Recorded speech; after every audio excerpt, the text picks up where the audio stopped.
going to take a quick roll call here. In the 56th AD, Baron Knight. The Honorable Dennis Saltz. Dennis here. John Brenta. Greg Swift. Okay, the 60th AD, the Honorable Brett Barbary. The Honorable Dennis Bilodeau. Dennis White. The Honorable Fred Whitaker. The Honorable Ray Grangoff. The Honorable Deb Polly. You know, is that the only AD with everybody honorable? It's an honorable AD. Outstanding. Okay, the 67th AD. Scott Bob present. The Honorable Devin Dwyer. Linda Dwyer.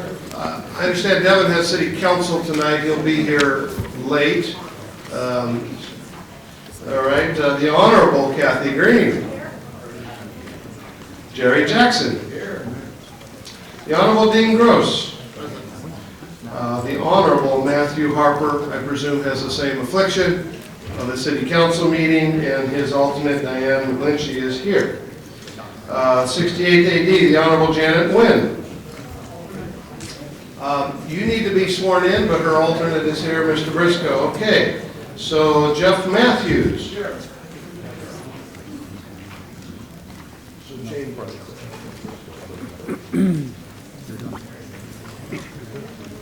The Honorable Kermit Marsh. Steve Sarkis. The Honorable Steve Nagel. The Honorable Mark McCurdy. The 69th AD, Charles Hart. The Honorable Brett Franklin. Timothy Whitaker. Kong Sing Kao. His alternate, Lupe Moreno. Okay, Gwen Dyru. Thomas Gordon. Mr. Gordon, do you have an alternate? No. Is there a reason? Because there's only 7 Republicans.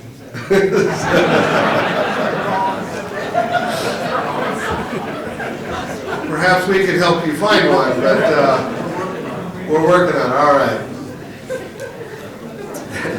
The 70th AD, John Warner. Mary Young. John Draper. Lynn Schott. Bill Dunlap. Alan Bartlett. 71st AD. By the way, in the 70s there are no honorables. Good people. Good people though. All right, the 71st AD. Greg Woodard. Alternate, Mark Dubrowny. Okay. The Honorable Tony Beal. Mark Booker. The Honorable Jesse Petrea. So Mark is excused, he's on his honeymoon. And, And Jesse may be at City Council. No, if Tony's here, Jesse's in against it. All right. So we'll give him an excuse. All right. So Marcia Gilchrist. The Honorable Todd Spitzer. John Fleischman. Here. Okay, the 72nd AD, Marilyn Davenport. Patricia Schuff. Here. Zonia Townsend. Here. The Honorable Sean Nelson. Scott Carpenter. Here. Lori Rubel. Here. The Honorable Bruce Whitaker. Here. 73rd AD, the Honorable John Alpe. Alternate. Nessa Anderson. Okay. Craig Alexander. Present. Norm Dickinson. Here. Mike Munzing. Here, sir. Chandra Schell. Gina McNelly. Yes. All right. Alice Anderson. Present. Good to see Alice, always. All right. Okay, ex officios. Are there any ex officios present? Okay. So I'm going to Lucille Crean. See here. Okay. So Kathy Tavaleris, Daniel Wildish, Ann Rommel, Lou Penrose, Rhonda Rohrbacher, the Honorable Tyler Deep, John Dimitru, Carolyn Yellis, Fred Ameri, Heather Baez, Scott Piater, Michael Johnson, Eric Wagon, Greg Smith, the Honorable Scott Boyce, Here. Samuel O, Greg Seaborn, the Honorable Jeff Lalloway,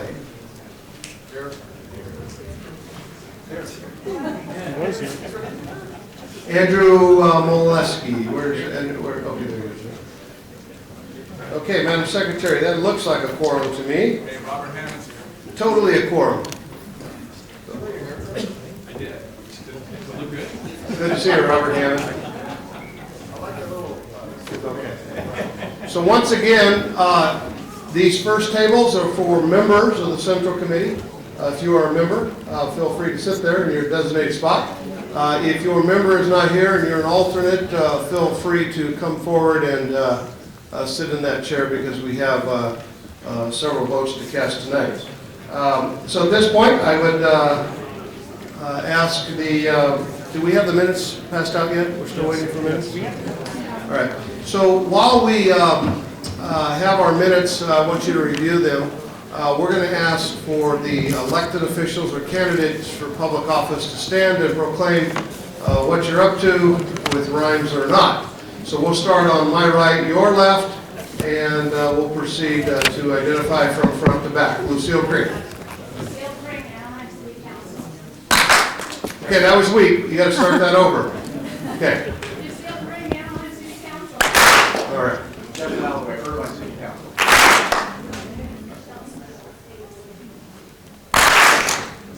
Ray Gringoff, Orange City Council.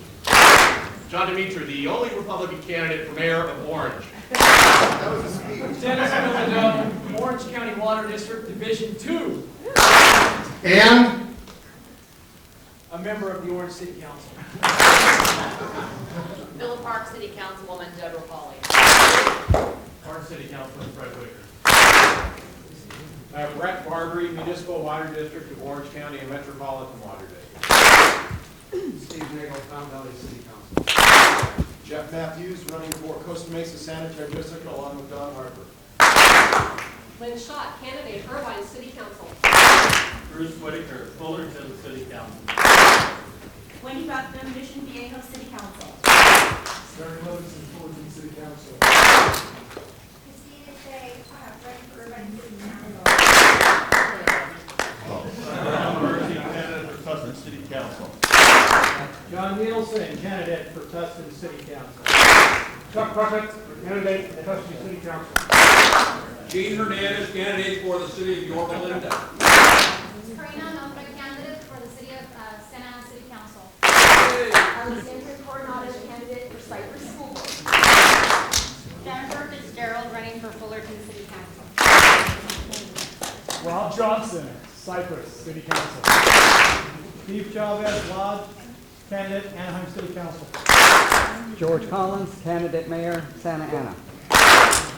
Colin McCarthy, candidate Costa Mesa City Council. John Harper, candidate Costa Mesa Sanitary District. Ethan Tanganyika, candidate Mesa Consolidated Water District. Gary Monahan, Costa Mesa City Council. Bill Bro, Dana Point City Council. all right, we're going to start up here and go back again. Baron Knight, would you lead us off? Winter Park City Council, I'm guided by a positive light. Knight is the last name on the ballot, so check off lucky number 8. The rhythmic prose was wonderful there. All right. Kathy Green, Orange County Water District. Dean Gross, Los Alamitos City Council. Robert Hammond, trustee for Area 1, Orange County Board of Education. Charles Hart, candidate Santa Ana City Council. Brett Franklin, candidate for Santa Ana City Council, Ward 2. Tony Deal, mayor of Rancho Santa Margarita, running for re-election. Mike Munsing, running for Aliso Viejo City Council. Peter Kim, running for Lacoma City Council. Hang on. Jerry Hayden, running for United States House of Representatives against Loretta Sanchez.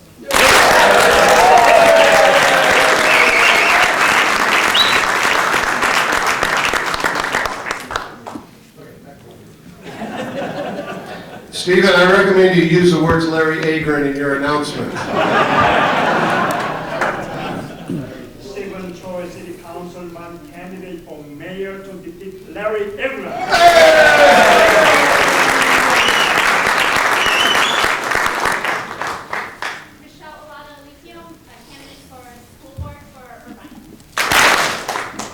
Eric Peterson, candidate for Huntington Beach City Council. Dave Sullivan, candidate for Huntington Beach City Council, trying to prevent a environmental extremist majority in Huntington Beach. Mark Murphy, candidate, Orange City Council. Mark Twain, Mayor of Yorba Linda, running for re-election to the Yorba Linda City Council. Nancy Rifle, running for re-election, Yorba Linda City Council. Ryan Shachua, running for Anaheim City Council, number 1 on the ballot. Scott Hoyt, Mayor Pro Tem from the City of Lake Forest. All right, let's give all of our candidates a warm hand here.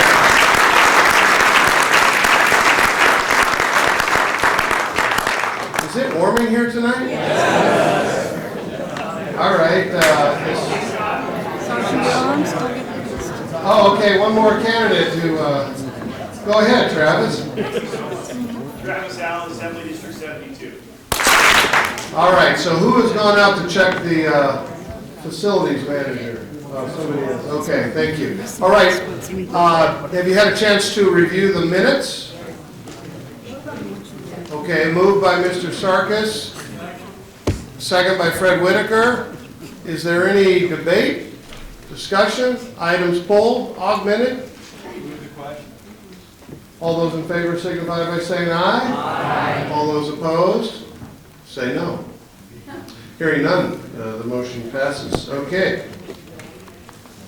Oh, Mr. Gilbert. Mr. Chairman, Frank Woodard tells me that his alternate has changed party registration and submitted paperwork for me to take his place for the rest of this year. Who is that? Mark DeVillick. Mark DeVillick. Oh, he's changed his party registration? Okay. So why don't we, before we get into the chairman's report, we'll go ahead and swear new members in. There are some changes. Norm, do you have that list? Ex officio changes? Norm, do you have that list of ex officio changes?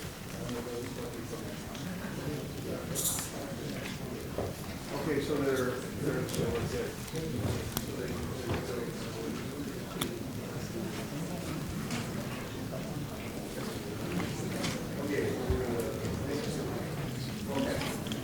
okay. So scratch that. So if you're an alternate or a member who hasn't been sworn in, please come forward to be sworn in. Jerry, I think Jerry Hayden can come up and be sworn in. Yes, he can. Yes. Yes, he can. And Michelle, you're going to be a new member by virtue of your relocation into the great OC, behind the safety of the OC curtain. Now, I've been told the answer is no. What's the question?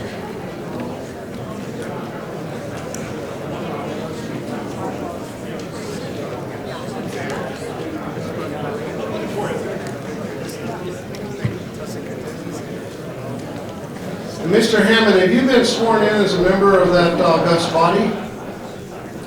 Is it official in June? Yes. So you're officially a public official, duly elected. Yes. Would you do the honors of swearing in our new members?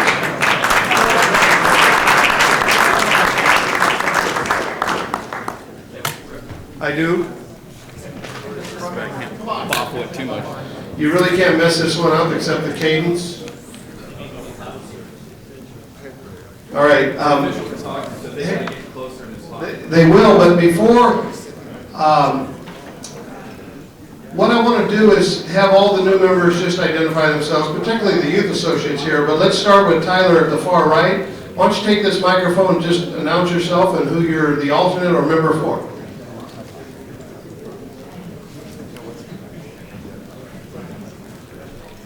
My name is Tyler Deep. I'm going to be the alternate for Michelle Steele. Eric Wygan, 67th ex officio for Assemblyman Jim Silva. Andy Yurko, 68, for alternate for Steve Nagel. John W. Briscoe, if you've ever heard of the John Briscoe on the Ocean View School District, it's me. And I'm the alternate for Supervisor Tanner. Michelle Steele just moved into Orange County and State Board of Equalization member. Larry Gilbert, I'm the alternate in Michigan for Greg Woodard. Jerry Hayden, Republican nominee for the 46th Congressional District. Madeline Hartnett, Youth Associate. Good evening, Jessica Chicker, Youth Associate. Angela Zhao's Youth Associate. Hello, Mary Perez, Youth Associate. Anna Reagan, we're 68, alternate, whatever. She's an alternate at large, I guess. Thomas Materio, Youth Associate. Monica Berry, Youth Associate. Brian DeLong, Youth Associate. Evan Chaffee, Mike Munzee, alternates.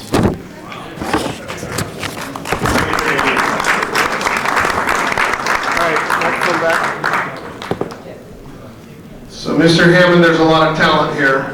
I would do your best not to screw it up. Here we go. Thank you, Mr. Chairman. No pressure afterwards. No pressure, never. All right, do please raise your right hand and repeat after me. I, state your own name,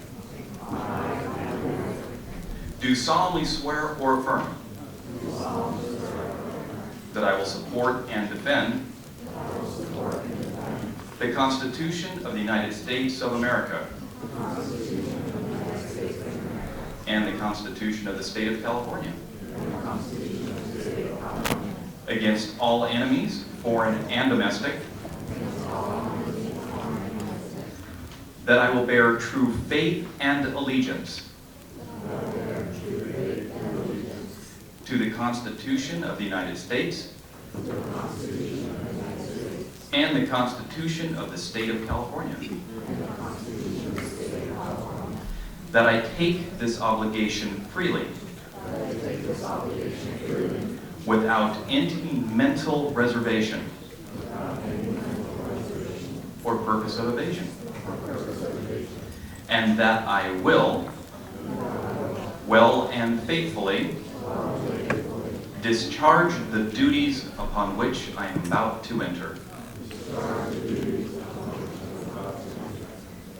Congratulations.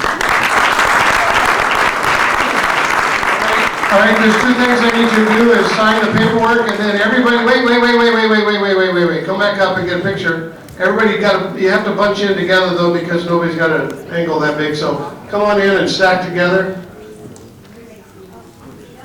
All right. And just make sure before the evening's up that you've signed this paper for Zonia Townsend so she can properly record your name in the minutes. Okay, so everybody smile, look forward. Steve, 1, 2, 3. Everybody done? All right, congratulations, brother.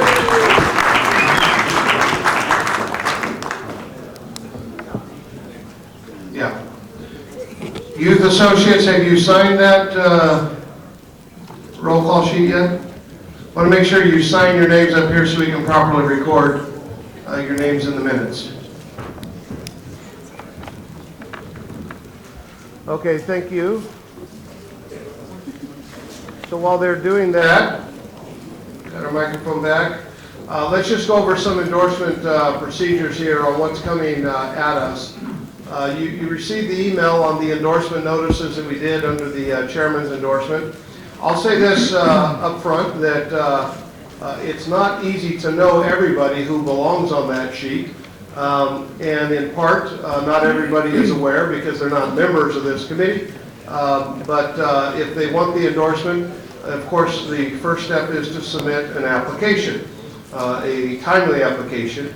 And today is the deadline for timely applications to go through the normal endorsement process. That doesn't mean that you won't be endorsed. That doesn't mean you won't be noticed for an endorsement at another time, but we have to have some orderly fashion. And on my calendar of events here, I have August 20th as the deadline. Is that incorrect? It is correct for all of those jurisdictions where the filing was closed on the 10th. Okay, Those so- that was extended by 5 days to the 15th, they have until August the 25th to turn in their paperwork to our party. Okay, so today is the deadline if there's nobody, the incumbent did not file or did file. If an incumbent did not. Okay. And then the 25th if there's a vacancy because the incumbent did not file for re-election. Either way, it's important to get your paperwork in. There were a couple that got their paperwork in that did not make this list. One of them is Mr. Nagel. I don't know why you're not on the master list, but I will offer you this because there are a few others that are non-controversial. And it'll be largely up to this body, but depending upon the number and the need for the early endorsement, if you will, I would consider calling a different meeting of the Central Committee. Now that places a burden on everybody to show up at a different meeting. So if you are qualified and you think your candidacy presents no controversy, please get your application into us and we'll compile a list and determine whether it's worth everybody's time to have a special meeting. Boy, who wants a special meeting? I'll say aye. Okay, it's a daunting task. All right, so you have to make a compelling case to make sure that you need that early endorsement and it's valuable to your election and you wouldn't be controversial. Otherwise, you will be sent on to the endorsements committee. And the endorsements committee, does anybody want me to go through the timeline or do you know what it is? Do you know what it is? Okay, what's that? Okay, so notice is sent by email to proponents of ballot measures is August 30th.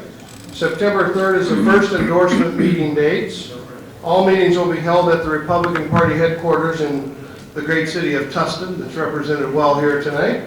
The September 4th is second endorsements meeting, if needed. These are all at 6 o'clock at headquarters. September 5th, the final endorsement meeting date, if needed, at 6 o'clock. September 10th, the deadline to send notice of endorsement requests and endorsement recommendations to the Central Committee. So Mr. Booker, as the chair of that committee, will send a report to the whole body on September 10th for our meeting, I believe on September 17th, which is the Central Committee meeting. At that meeting, we will consider the recommendations of the endorsements committee.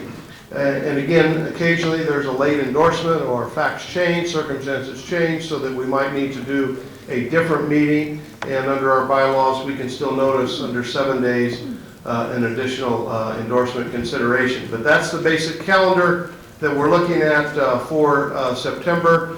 So really the question is, since today is a deadline, if you know any candidate for public office who has not sought the endorsement, Scott Lowenhorst will stay up till midnight. And you can email him at scottlowenhorst@gmail.com and he will promptly provide you the questionnaire. Your challenge, of course, is you need 3 signatures from this body, including one from the district in which you are running. And let me just, by a show of hands, are there any candidates for public office who have questionnaires that are not signed by the Central Committee yet? There's one, Karina doesn't have some. And so you need one from your district, the 69th, and then you'll need 2 additional ones. So if those would help Karina fill out her application for consideration. Thomas Gordon says come on over and they'll get you taken care of right over here right now. Okay, so are there any other candidates who are applying who don't have their signatures yet? All right, if you see them show up, let us know. But if you want to get on the phone right now and tell a friend of yours that you think is running and say, hey, why isn't your application in? Then we can get those processed because today is a deadline. And again, you're not foreclosed forever, but it makes it very difficult to reschedule an endorsement for you if your application isn't in at this point. Okay, so are there any questions on the endorsements? All right. So with that said, and while I have everybody's attention, because if we did endorsements first and then did precinct second, some of you may not stay. So we're going to give you an incentive to stay and listen to actually what we do as a body here on the Get Out the Vote effort. And Scott Lowenhorst and Rhonda Rohrabacher and John Warner and Ray Grangoff have all been working hard with Norm Dickinson and others to present a precinct plan, precinct organization plan, so we can get out the vote on election day and get out the vote prior to election day with our absentee program. And after they're done with their presentation, we will move into endorsements and the vision that we have for the outcome here in Orange County. So with that said, Rhonda Rohrabacher, it's all yours. You can welcome Rhonda Rohrabacher.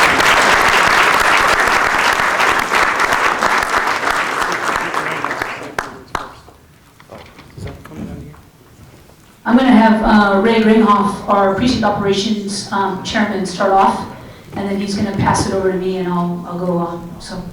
All right, well, thank you all for indulging us tonight. You know, the Republican Party endorsement doesn't matter too much unless you have the bodies behind it to go out there and vote for you. So we're going to talk about how we're going to get the Republicans out there to vote. So, Ron, if you want to. Sure. So our goals in Orange County in this election are to defeat Obama big and carry Orange County pass the Stop Special Interest Money Initiative and help elect our candidates at the local level in cities like Irvine and Costa Mesa and throughout the county. And all of these goals are inextricably linked together with one common mission, and that has to do with just looking at past numbers up and down the state. They pretty much speak for themselves. If you look at the red statewide, 3 statewide wins in red, in order to win this state, you have to get at least 62% of the vote out of Orange County. And if you look at the elections where we've lost, the candidates only garnered in the 50s. And you just can't win statewide unless you carry Orange County by at least 62% of the vote. So that's our job in this room, the most important job of any county central committee in California. So how do we accomplish this? We need to cover all of our 2,000 precincts in Orange County. And we've decided to have more of a bottom-up approach this year. And one that is where the power is put into the hands of the precinct captains and the city chairs. Because the city chairs know best how to run a campaign in their own cities. So right now our goal is to cover all 2,000 precincts in Orange County.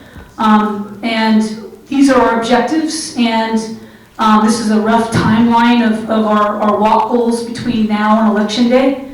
Right now, we're encouraging vote by mail, we're registering voters, and we're identifying declining state and other third-party voters who may support the Republican Party in the general election.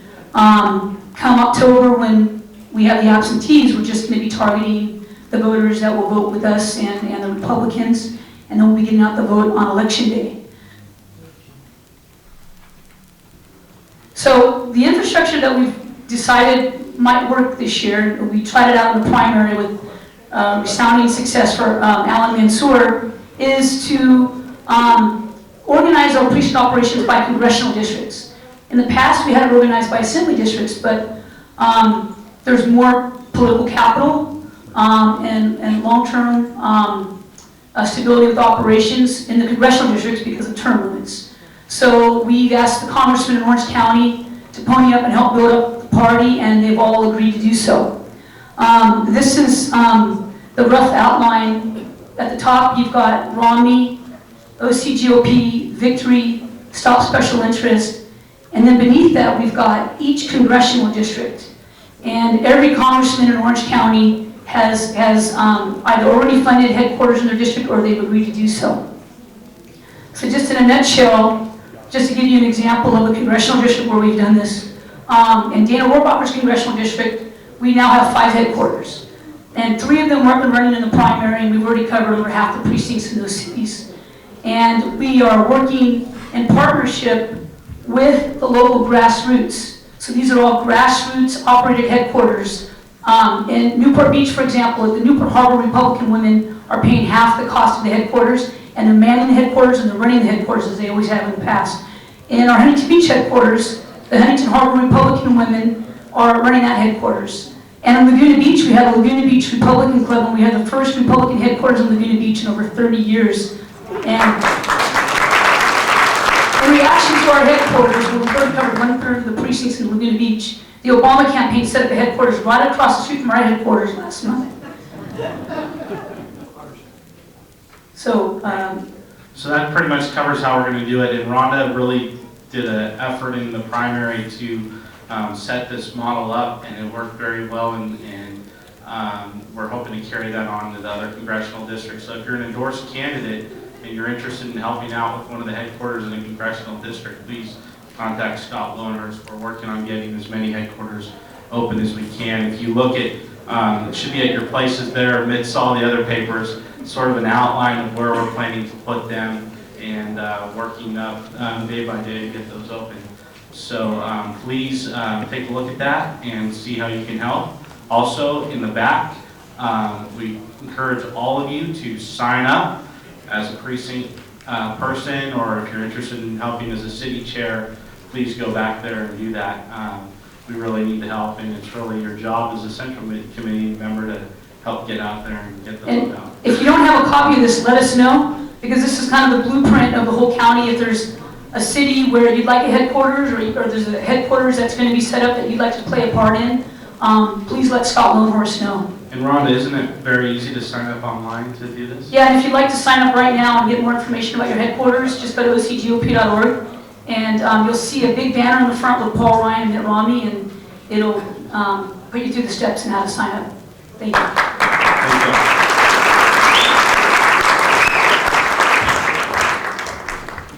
All right, so let me ask you this. This question is only for members of the Central Committee and alternates that are sworn in. And it's a tough way to ask the question, but if I ask it the other way, you'll see in a minute, you don't get a real good answer. So the question is, if you're a member of Central Committee or an alternate, have you ever registered another Republican to vote? Okay, that's good. Now, if you're a member or an alternate, have you not registered a Republican to vote? Now, you may be shy. There may be good reasons. If you're a member or an alternate, have you participated in a GOTV program? Raise your hand, right? And if you're a member or alternate, have you not participated in a GOTV program? See, there's never those people. Nice, Munzing. Are you outing somebody over there?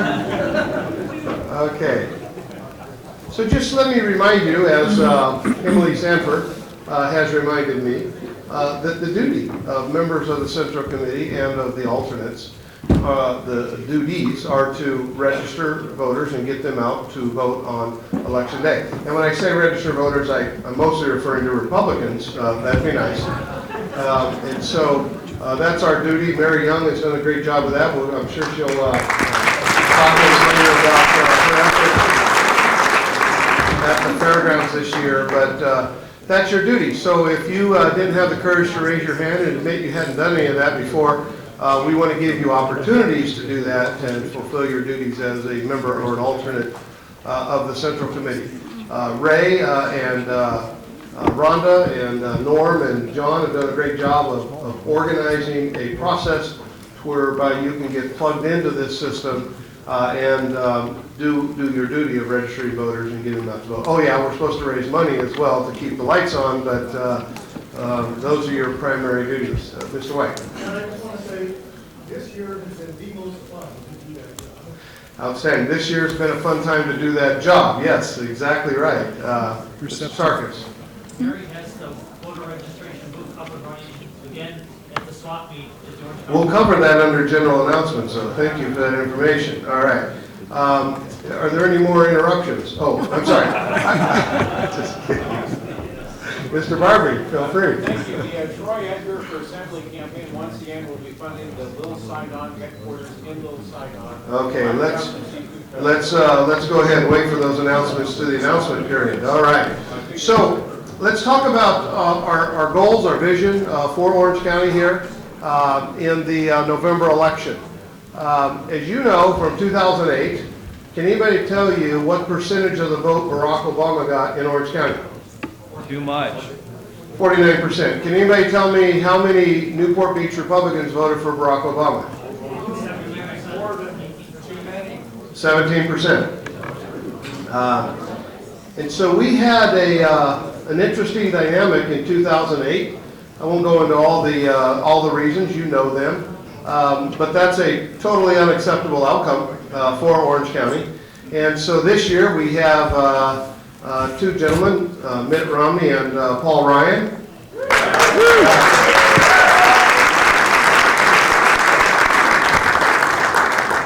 All right, how many of you was Paul Ryan the first choice? For how many of you do you love the choice of Paul Ryan? All right, nicely done. All right, so we have Paul Ryan, Mitt Romney leading the ticket here in Orange County, and there is no reason whatsoever that Barack Obama should get anywhere close to 40%. We need to keep him under 40% in Orange County, and Mitt Romney and Paul Ryan over 60% in Orange County. Is that a goal you think we can achieve?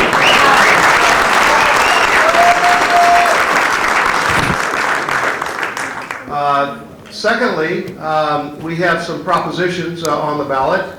I cannot believe there would be any reason that Orange County would not deliver more than 60% no vote on all three tax measures on the ballot. What do you think? Can we get over 60% as a no vote? Now, what are those tax measures? Jerry Brown's tax measure, which is income tax and sales tax, and Molly Munger's, and then the other one that I can't figure. John, what's the other one called? The reallocation. Yeah, but the Steyer one? Yeah. It's the $1 billion business tax hike. No.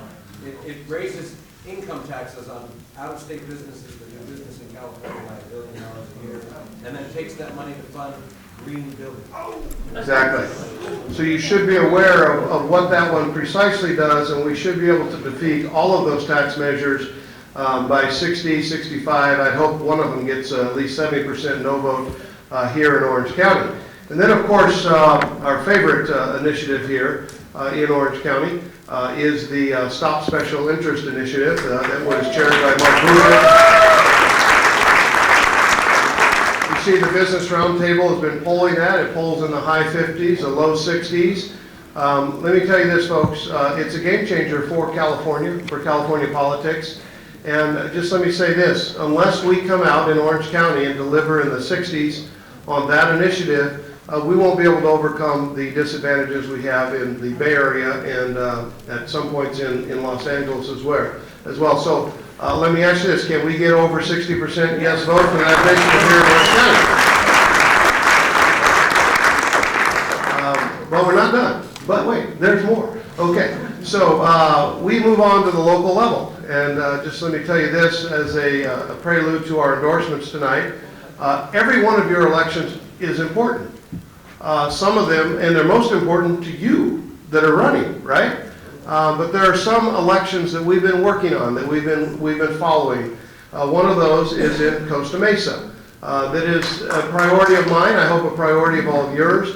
And there are two different issues in Costa Mesa. One are the candidates. They're here tonight, Colin McCarthy, and there's Mr. Monahan, and also Steve Menzinger. And it's important that those three gentlemen win. Two of them are on the council now. Jim Righeimer sits on the council. He got elected 2 years ago, so he's not up for re-election. But we need to continue to have at least 4 votes on that council. I got to tell you, when you're doing serious reform, you can't afford to have a 1 vote margin of error. You need 4, you need 5. You don't need just 3, because the pressure is enormous. What those gentlemen are going through over in Costa Mesa, the pressure of the unions. They're already on advertising against this slate of candidates because the unions never seem to run out of money until Stop Special Interest passes. But that's important to reform everywhere because they set the tone for what goes on in Orange County and hopefully throughout the whole state. And we need those 3 gentlemen elected to the City Council in Costa Mesa. And then in addition, we've seen them roll with a 4-1 majority but they are handcuffed by state law. Many of you know the difference between a general law city and a charter city. A charter city, you get to control your own destiny. You get to write your own constitution, if you will. There are 4, 5, 6, 7 of those in Orange County. Huntington Beach is one. If you're a general law city, guess who controls your constitution? Sacramento, the state legislature.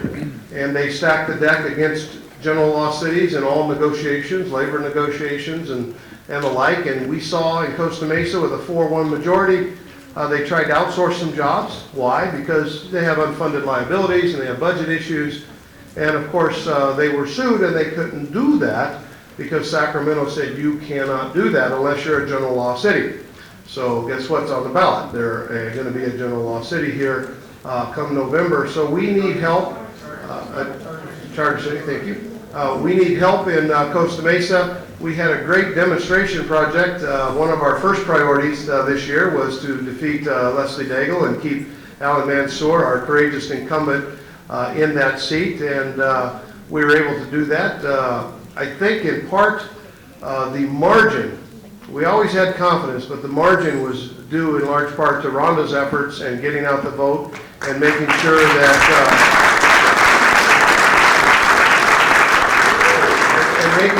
the right message got out. I mean, because that is what we do. It's a get out the vote effort. That's what our body is organized to do. And so when it's organized and it's done right, we produce great results. And so the Charter City initiative in Huntington or Costa Mesa, you'll be voting on that tonight, along with the 3 candidates up over there. Another city that we've been working on for decades, it seems, is the city of Irvine. And there are 2 candidates that are on the list tonight. There are more candidates that will be processed, but Stephen Choi is running for mayor against Larry Agron. You've heard that. And Christina Shea, our proven vote getter over in the great city of Irvine, is coming back for more pain. Christina, where are you? Christina's back there somewhere. There she is. So we'd like to, there's one other seat that's open there, maybe even 2, depending on the way you guys do your ratcheting what-if elections. If somebody gets elected here, there's another opening. But we'll be processing those endorsements through the endorsements committee. But it is important that we win in that city. That is that's a bellwether city for us here in Orange County. And candidly, Larry Agron is he's a formidable opponent, and he has thwarted our efforts many times there. But this is the year. We have the momentum on our side. I think we have the American people that are ready to see things right and quit putting our head in the sand and true things up. And for too long over in Irvine, they haven't been trued up. And so thank you for those candidates that are going forward over in Irvine, and hopefully win that. Now, again, there are other cities. Fountain Valley, I have confidence that you're going to win, right? We still need to get out the vote big with Mr. Nagel over there. And Mr. Mumsing's running in Aliso Viejo, and Mr. Beal in Santa Margarita, Rancho Santa Margarita. So our overall effort is still critical in every city, but I just outlined some of the major points there. And then, of course, there are 2 members of, would-be members of Congress that we'd like to see get endorsed and elected. And one of them is Gary DeLong out of Long Beach. He has a portion of Orange County.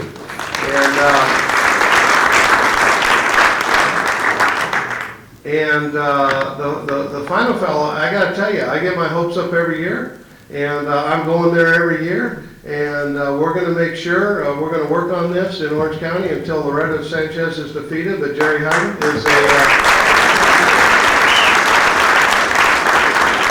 he's a candidate for Congress over in Central Orange County. We have to make sure that he wins as well. So again, while we want and are rooting for individual candidates, it lifts all boats here, if you will, when we all work together and we work on all the initiatives, killing the taxes and getting our favorite candidates and initiatives passed. Oh, there's one other on the ballot tonight or for consideration, in Huntington Beach. Do you know in Huntington Beach they passed a special tax just so we could fund unfunded pension liabilities of police officers? And so Don Hansen has put a measure on the ballot that eliminates that tax and makes them work within their general tax structure. So there's another priority for us. So with that said, that's our general vision for what we want to accomplish here in Orange County. Elect a lot of Republicans, elect them by large margins, and make sure that we are well on our way to not only reforming the nation with the election of Mitt Romney and Paul Ryan, but the state with the election or the passage of the Prop 32, the Stop Special Interest Initiative, and the defeat of the taxes. And then locally, we have all the measures that we discussed. So we have a lot of work to do. We have, what, 85 days left to do it. Emily Sanford, thank you for reminding us that is our job. That's why you're here. I know you don't come for entertainment from me. Let's roll up our sleeves and get to work and get all this done. So with that said, I'm going to go over endorsements, the ones that are on the list. You've had a chance to see them. Hopefully you all received them in the emails. There are two names that I'm going to pull, number 7 and number 26, because I know there will be debate. The rest of them, nobody has particularly notified me of any debate. So that would be Devin Dwyer in Huntington Beach and Charles Hart for Santa Ana City Council in Santa Ana. So with that said, are there any other? 26 and 7. Mr. Knapp. It's number 25, Facility and Waste. Okay, number 25. You don't have to give your reasons, because what we're going to do is just pull the ones that you want to ask questions of or there's debate. Are there any others in? Okay, so 3. So number 7, Mr. Whitaker. Yes, sir. I want to pull number 16, Jennifer Fitzgerald. Okay, number 16. Okay. Are there any others? Mr. Nagel. The question as to why my name didn't show up on this. I don't know the answer to that question. That my Yeah, under our bylaws, if you're, I would attribute it to an administrative error, but under our bylaws, unless you're noticed with 7 days notice, you can't be considered. But I would be willing to show up 7 days from tonight. Oh no, I'll be in Tampa. Sorry. But we can fix that. But I'd like to know if there are others out there in the same situation that we could address. Because actually nobody believes they're controversial, right? Everybody that pulls papers is loved and should be endorsed, but it's not always the case. So Mr. Nagel, we will check with others and see and sort of get a determination as to whether there are reasons to bring the whole body back for an endorsement. He did. He sent his paperwork in.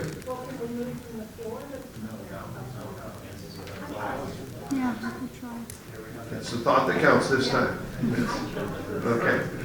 Okay, so with those 4 names pulled, Chair will seek a motion. Before you do that, could you just say a couple more words about the Huntington Beach initiative? I mean, this is something brand new to us. It sounds very good, but we have a copy of it? Yes, sir. Oh, okay, I didn't see this. Okay, I'll read it. Then I will know. Well, why don't we give you a couple minutes to read it, because we're going to endorse that in a minute. Mr. Piater.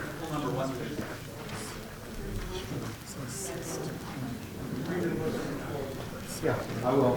We're done. I just heard somebody say number 1.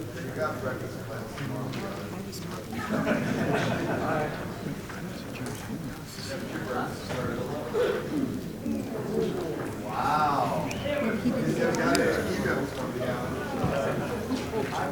I'm up until class. Whitaker. Tim Whitaker.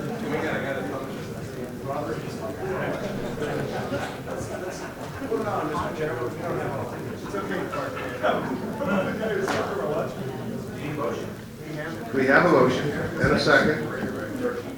Do we? It's moved by Mr. Lalaway, seconded by Mr. Draper. Okay. For the list, with the exception of 1, Stephen Choi, 7, Devin Dwyer, 16, Jennifer Fitzgerald, 25, Cecilia Iglesias, and 26, Charles Hart. Those will be considered separately. So with that said, all those in favor signify by saying aye. Aye. All those opposed? Hearing none. Congratulations, members. We hope you stick around. And let me just say to the members that got endorsed, your endorsement, we take it seriously, and so you get with that the resources of the party, which are predominantly volunteers. There's not a lot of dollars, there's not a lot of money there, but a lot of goodwill, and the seal of approval, of course. But also it's a mutual relationship, bilateral, if you will, because we would expect your volunteers to also help us achieve the broad goals of the party and get out the vote. The good news is you only have to get out the vote in your area, and you want to do that anyway. And so it works in a very symbiotic fashion, and we hope that you will join in under our precinct organizations that you saw tonight. And if you don't do it voluntarily, we will find you. Okay. So with that said, let's take these in. Oh, wait, excuse me. Rhonda Rohrabacher is actually leading because it's her 15th wedding anniversary.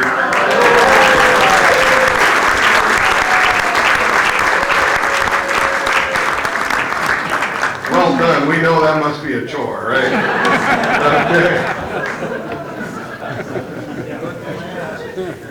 Saint Rhonda. Okay. Okay, so we're actually going to pull in Ms. Whitaker. Point of clarification when you're ready as to how you are. Well, what I'm going to do is I'm going to pull all these names up. You're going to consider them separately.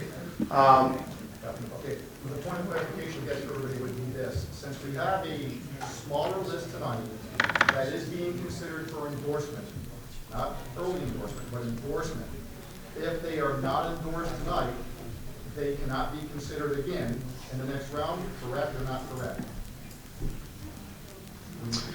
Well, as I recall, there was a lawsuit over that one time, and I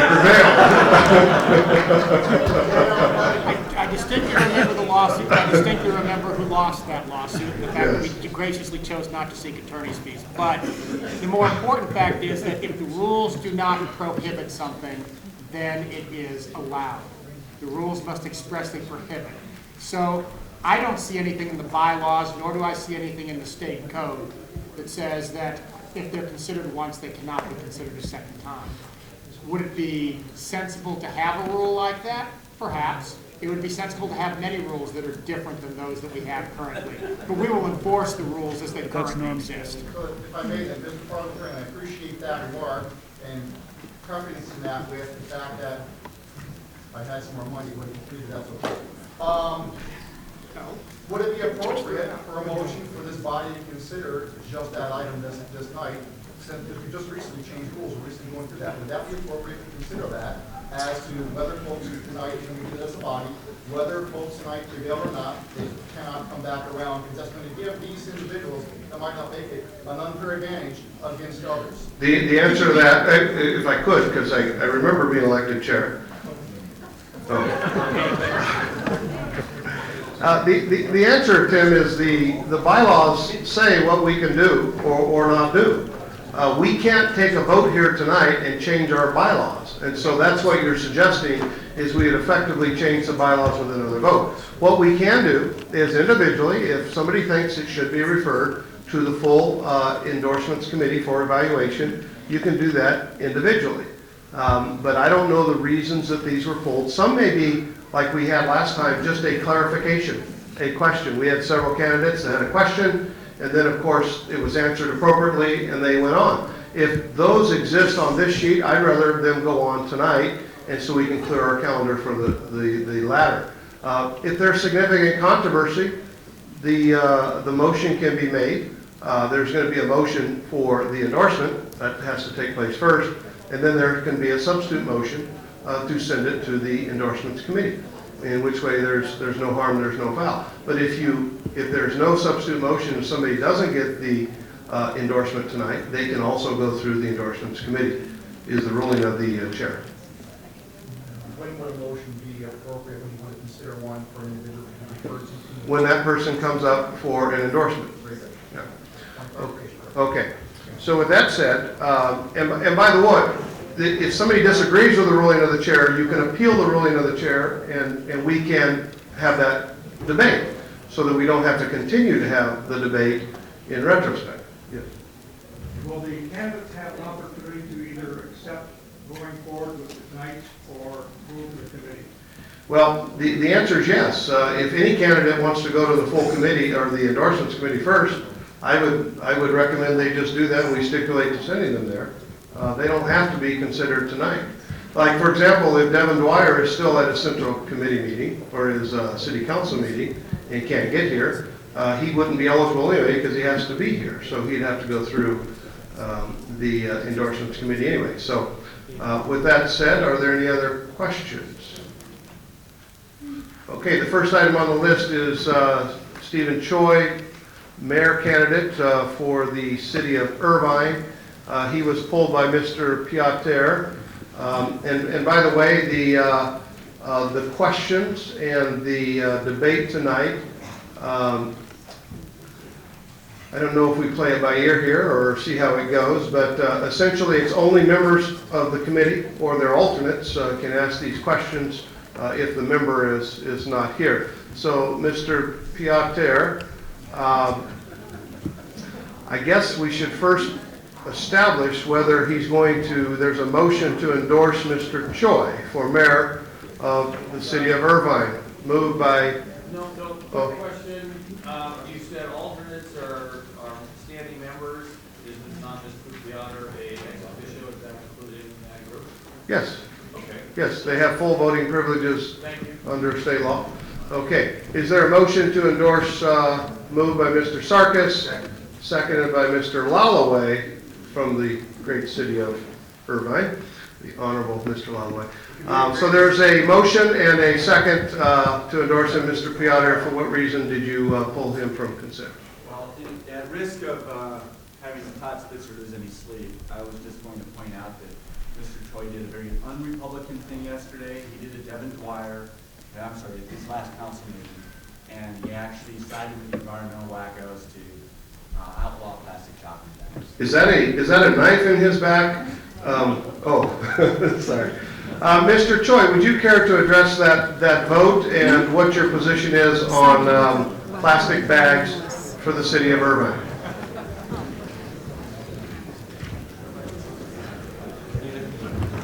Good evening, I'm Stephen Choi, Irvine City Council member and candidate for mayor. This is a true honor for me to stand before you in my 14 years of career as an elected official, 6 years as a school board member, and 8 years as a city councilman. Tonight, hearing that Orange County Central Committee's emphasis on Irvine to defeat Larry Egren, it is finally time is here, and then I truly appreciate that. And then also Mr. Piater to give me this chance for me to highlight my position. I appreciate for that. Your question regarding plastic use ban, let me make it very clear that there has been some media hype as if it was a vote for or against plastic use. It was not. It was simply a directives to the staff for them to come back with the research, how other cities are doing, and then also the strong possibility, because I haven't done much research on it, but let me tell you here, I'm deadly against for banning the plastic use.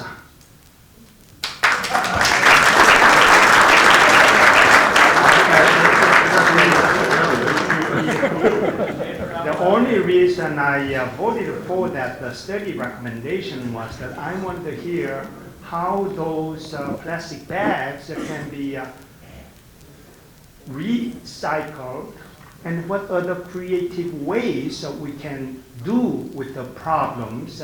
But as you know, if we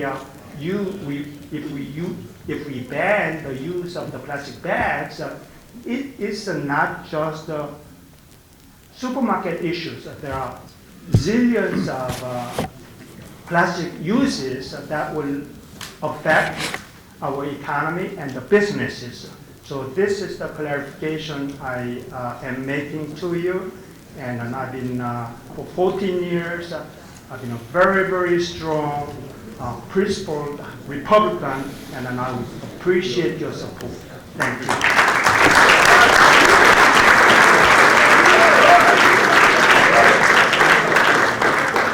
So as unsolicited campaign advice, when you have the votes, you should cease talking. But let me just say as a clarification, Mr. Piater, Mr. Piater's question was out of order because he is an alternate and his member is here. Let us not have any further such violations. Mr. Never mind, Piater. Stephen. Call the question. All those in favor of the endorsement of Mr. Choi signify by saying aye. Aye. All those opposed? And Mr. Piater, you are disqualified from voting on that. Congratulations, Stephen Choi.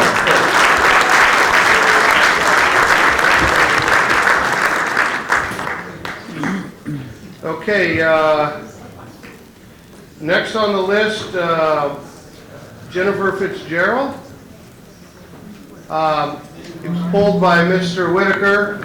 First, let's establish some standing, I guess, if you will. Is there a motion to endorse? Mr. Sarkis moves, Mr. Barbary seconds. I move that we would, that's why I wanted to ask you to wait. I move that we would put her in with the regular endorsement, refer her back to the meeting. So I will interpret that as a substitute motion to refer her to the full body. Is that a debatable motion? Okay. I mean the smaller body, the endorsements committee. All right. There's a motion to refer this matter. Is there a second? Moved by second by Mr. Whitaker, seconded by Alan Bartlett. All right. So let's go ahead and debate on the substitute motion first before we debate the merits of the endorsement motion. And if I could, if you will, I see the two people that have a concern. Are there any members or alternates? And we do allow the candidate under consideration to be heard. But are there any members or alternates that are speaking in favor of, actually against this motion? You're speaking for it. Can we wait to hear their argument? We can, see whether it has any merit, I suppose. Yeah, I want to hear what Mr. Whitaker has to say first, see if it's worthy of addressing. Okay, Mr. Whitaker. Oh, bam. You want me to take a mic?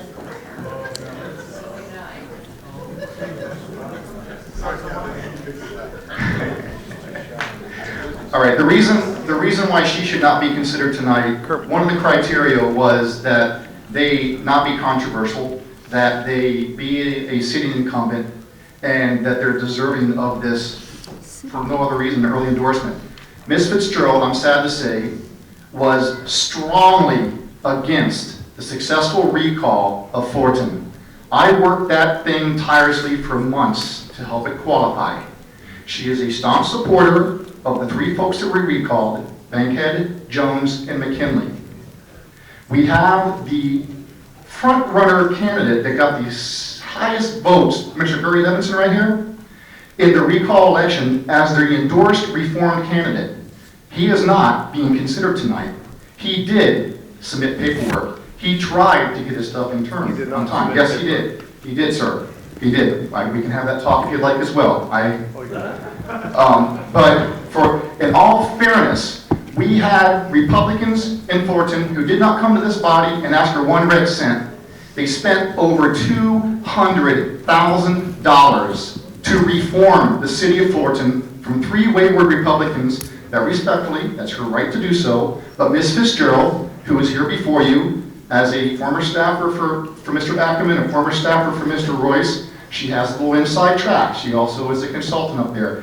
Where they go, she goes. She is staunchly with them. She supports them. That's her right. I respect that. I respect that. However, she was strongly on the wrong side of that issue, and a lot of people spent a lot of blood, sweat, and tears to fix that city.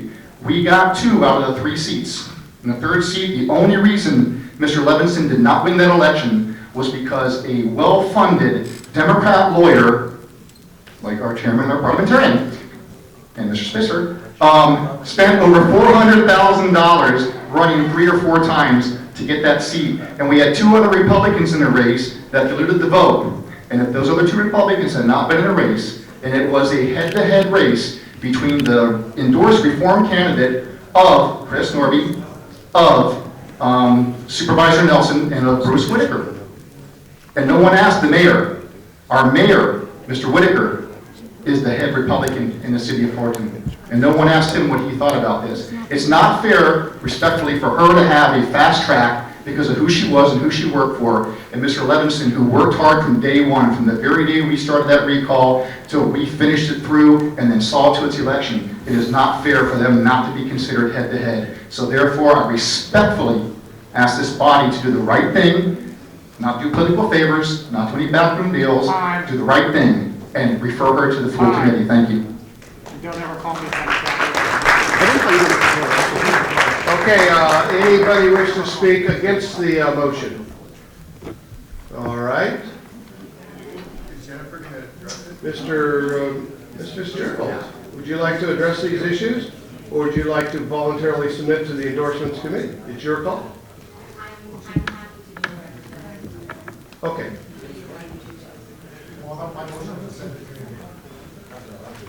Well, we're going to allow the candidate to speak to address the issues.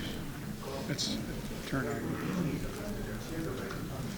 I do appreciate your time, and thanks for considering me tonight. On the issue that Mr. Whitaker brought up, there was a recent recall in Fullerton, of course, and I was torn on whether the recall was the best way to bring about change in Fullerton. I will tell you, I was asked to take an official position with the anti-recall campaign, and I declined. What I did do was I allowed a lawn sign to be put in my yard, and that's the only thing that I did either way on the recall. But what I think is important for you to know, and what I think is important for Fullerton right now, is what's going on in Fullerton now. And that is that I completely respect the climate for change that the recall created, but it wasn't a complete solution to what the challenges that Fullerton has. It was just a first step. And so I really believe, I just want to take the opportunity to tell you that I believe that the city of Fullerton needs to move quickly and adeptly to actually realize the change that the recall started. And what I mean is recently, Mayor Whitaker put in a motion to get a preliminary analysis from the Orange County Sheriff on financial data for what it would cost to do police service for Fullerton. And I personally and publicly supported both Whitaker and Kiger in their move to do that. The police union shot it down. And mark my word, the police union is going to play heavily in this Fullerton election. They're looking, I know they're looking for a slate of candidates. In fact, former council member Jan Flory, who's a Democrat, her candidate statement reads like the union playbook. And Don Bankhead, who was just recalled, is running for re-election, and his candidate statement isn't much better. So I believe that in Supervisor Nelson and Chairman Baugh, I really appreciate you, putting my name up tonight. I believe that their intent was that we need to combat the unions in Fullerton by coming out early behind a strong Republican slate of candidates. And I do have about a 15-year track record of serving this party, both as a paid staffer and consultant and as a volunteer. From Oliver North in Virginia to Bob Dornan on election. I ran the voter get out the vote on election day 1996, and I like to say we won on election day. So I have a long history of service, but I do respect the choice that you have to make tonight, and if you decide to have me come back next month, I'm happy to do that too, so thank you. Thank you, Jennifer. Is Scott Carpenter here this evening? Yeah. Can I speak to you for a minute? Sure. Unusual, but I need to ask a question. Make sure my mic's on. Is this a public meeting? He wants to know whether the lawsuit has endorsed Jennifer or the back of the deal against the deal. Endorsed him like Alan endorsed Jennifer. Shouldn't she be allowed to vote how she wants to vote? She voted against the recall? Puzzling, wasn't it? All right, so let me just address the issue of why I put Jennifer on the list. There are certain cities that I look to folks for guidance, and one has territorial been over that area, and he was a former councilman there, and that's Sean Nelson, and he explained to me the dynamics of that city. And he thought this was the absolute best slate to win in the city of Fullerton, which is why we put Jennifer on the slate. So I leave it to you guys to decide whether you want to endorse her early or send it to the endorsements committee. But the issue before you now is whether you want to send it to the endorsements committee or have a full vote tonight. A yes vote to send it to the endorsements committee would send it there. A no vote, and this is a simple majority vote? Correct. Okay, something, Mr. Fleischman. Yeah, I just kind of want to say, based on the discussion that we had earlier, that because I don't have necessarily an issue with Jennifer Fitzgerald, but whenever there's controversy about an endorsement, that's why we have an endorsement committee, and I'd love to have them look at all these Fullerton candidates, come back to us with their recommendations, and then we can hear the recommendation of the committee. So that's a. It's a coincidence that I'm agreeing with Tim. That's not on purpose. And B, it's not anything punitive or negative about Jennifer Fitzgerald. It's just we have a committee to vet controversial endorsements, such as more Republicans want to be elected than there are positions available. Okay. Is there anybody to speak in favor? Mr. Spitzer. In favor of the motion or against the motion? I'm in favor of the motion. Okay. I just want to go on the record. We've already had. You have so many on the sides or limitations. Well, I don't think there is right now, Deborah, but I'm just, are we limited to a side? That's our protocol, 2 and 2. Okay. All right. With that said, those in favor, oh, you're opposed to it? Okay. So by opposing it, you give Mr. Spitzer an opportunity to talk, but go ahead.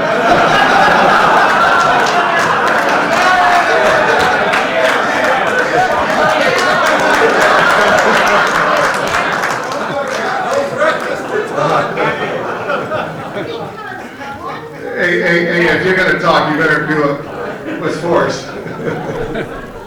Excuse me, because one person objects? No, that's not controversial. Good gracious, what are you guys talking about? She seems to have very good Republican credentials. Based on what I've read, based on what I asked her, based on her supporters. So why am I supposed to vote no because she might have disagreed with you on the recall? Heck, I don't know if I agreed with you on the recall. I'm not Fullerton. I'm not involved in that. But I am involved in getting good Republicans elected. She seems like a good Republican. Endorse her. Okay, Mr. Spitzer, it's all yours. Thanks, Kathy, for that. 1 minute, right? 1 minute? Yeah, 1 minute. Thanks, Mr. Hammond. First of all, Fullerton is unlike any other jurisdiction in Orange County at this time. There's an active prosecution of police officers, one charged with murder and the other charged with manslaughter. What we do here in terms of the future of Fullerton, even though we don't necessarily come from Fullerton, is going to be scrutinized highly from everybody in this county, the state, and the nation, probably the world. We can't look, because of the context of what's going on in Fullerton, as if we're doing something different. I think the world of Jennifer, and I will probably personally endorse her as an individual person. However, what I think as an individual is not relevant for purposes of the body. Barry Levinson, if you read his statements on your desk, when he came here last time, somebody had inadvertently, or maybe advertently, put him down not as a Republican, and I had corrected that if you recall, I stood up. He is seeking the endorsement, and he was the lead in Fullerton getting the sex offender ordinance, because there was a sex offender who was convicted living in his parents' house, and he was going to a park, and Barry stood up and was responsible for being the leader on that topic that resulted in the sex offender ordinance going through every single jurisdiction in this county, led by the district attorney and Sean Nelson. So I want to hear from Barry Levinson. I would like to vet Barry Levinson. I don't know if I'll support him, but he's reached out to me. He's trying to make an effort, and I think he deserves to be heard. So what I'm saying is, why shouldn't we, it has nothing to do with Jennifer or anybody else. It is about the fact that this isn't just about Bruce Whitaker and the city of Fullerton and his council. It is about all of us having a county responsibility to talk about the city of Fullerton so that we don't do something that could be misperceived and consistent with the other corruption in that city. You have a man who was thrown out on a recall on that council who's running for re-election. I mean, that is absurd. So why shouldn't we talk about that in the context and not just tonight decide on one candidate, when I think we have a duty because of the problems and the issues that have reverberated around the world, really, literally, about Fullerton. And shouldn't we, as a Central Committee and Republicans who want Republicans to lead that city, say we are also being good stewards in that decision making? So I'd ask that it go to committee, and we'll discuss it next month. It's not that big a deal.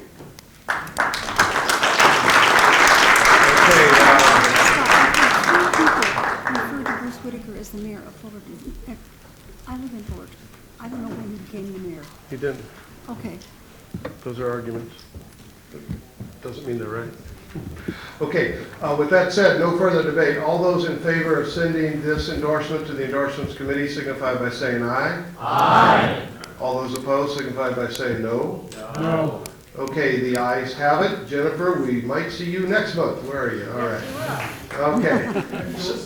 Okay, so the next item is Devin, I see here, Devin Dwyer. You were polled. Is there a motion to endorse Devin Dwyer for Huntington Beach City Council? Moved by Mr. Barbary, seconded by Mr. Sarkis and Mr. Harper. It was polled by me. Okay. Because I was told it would be polled. So the question is, there's a motion to have Devin Dwyer endorsed, and there was some controversy related to the bag ban. Does anybody wish to rise and ask Mr. Dwyer questions about his vote on the bag ban? I'd just like to hear his explanation on the bag ban. I don't really need to speak against him. Okay. Mr. Dwyer, the reason you were polled is there was, I received some emails and commentary on your vote on the bag ban. The request has been for you to answer why you voted, what's your position on that? Either way. Sure.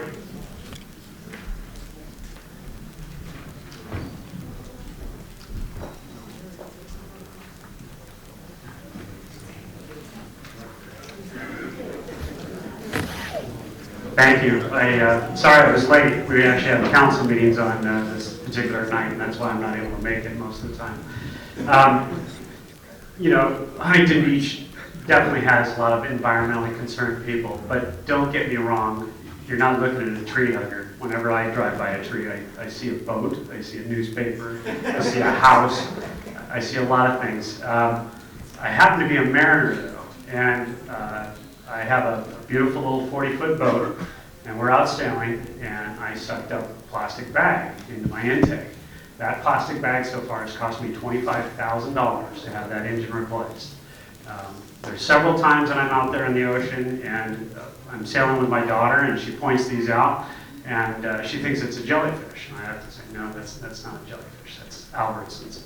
And so, I love this body. I've been a member of this body for a long, long time. I'm a staunch conservative. My number one battle in Huntington Beach is pension reform. I'm dearly fighting for that. I lost by a 4-3 vote, a 2-tiered system, and some pension reform. We have an initiative on the ballot in Huntington Beach for some pension reform. I am part of that particular initiative to get it through. It's Measure Z. That will reduce people's tax bill by $75 to $150. It was a pre-Prop 13 issue, and that's why they were able to continue with it. Today, in fact, we're the only city in Orange County that actually taxes people to pay for pensions. I feel like I'm a part of this body. I was elected, I think, 3 consecutive times. My wife was elected to this body. And I look for this body for support, and Scott and I, we've talked about this issue a myriad of times into the wee hours. So, but I'm willing to answer any questions that you may have. Thank you. You can see I made no progress, but... I have a question. Sure. Mrs. Gilchrist. We have a problem with little fish getting through the screens and shutting down the pumps so we don't get water in Southern California. We have to find a way to solve these problems, not just cut off the water. You have to figure out a way to keep the plastic bags from getting in your engine and causing a problem, rather than eliminate plastic bags for everybody, including a lot of people who don't have boats. All right, so there's, that's a statement in opposition. All right. Mr. Chair, I'd like to make a substitute motion to refer Mr. Dreyer's request to the full endorsements committee, speaking as somebody who lives in Dana Point, where we unfortunately had 3 Republicans and a Democrat vote in favor of a plastic bag ban, which is going to cost my city a lot of money. I would like to see this issue fully vetted instead of just forcing Mr. Dryer to do it on the fly. So Dryer is the ice cream, Dwyer is the candidate. But with that clarification... I'll have one with some hot chocolate. Okay, so it's moved by Mr. Alexander to refer this to the endorsements committee. Seconded by Mr. Whitaker. You can have debate on that if you need it. Do you feel sufficiently informed? Mr. Harper, would you like to speak to the issue? Yeah, You would be speaking against the motion. Absolutely. Okay. On our council, we have 2 votes that are being termed out. One of them is an absolutely solid vote. His name's Don Hanson. He's currently our mayor. On just about every darn vote, also solid, is Devin Dwyer. You may disagree with him about plastic bags, but I'll tell you what. I need Devin when it comes to labor issues. I need Devin when it comes to development issues. I need Devin when it comes to private property issues. We need to make sure that we're unified behind our only Republican incumbent in this election. And I'll tell you what, this means a lot to me. It means a lot to me if Devin comes in first place, because if that doesn't happen, if we're disunified on this, then we're going to end up with Jill Hardy, a liberal Democrat, on our city council. Last thing I want is that we need to take care of Devin, and we need to get him endorsed today. Thank you.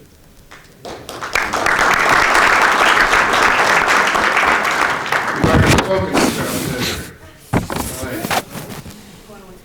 All right. Is there any other, let me just give you a little perspective on Huntington Beach as well.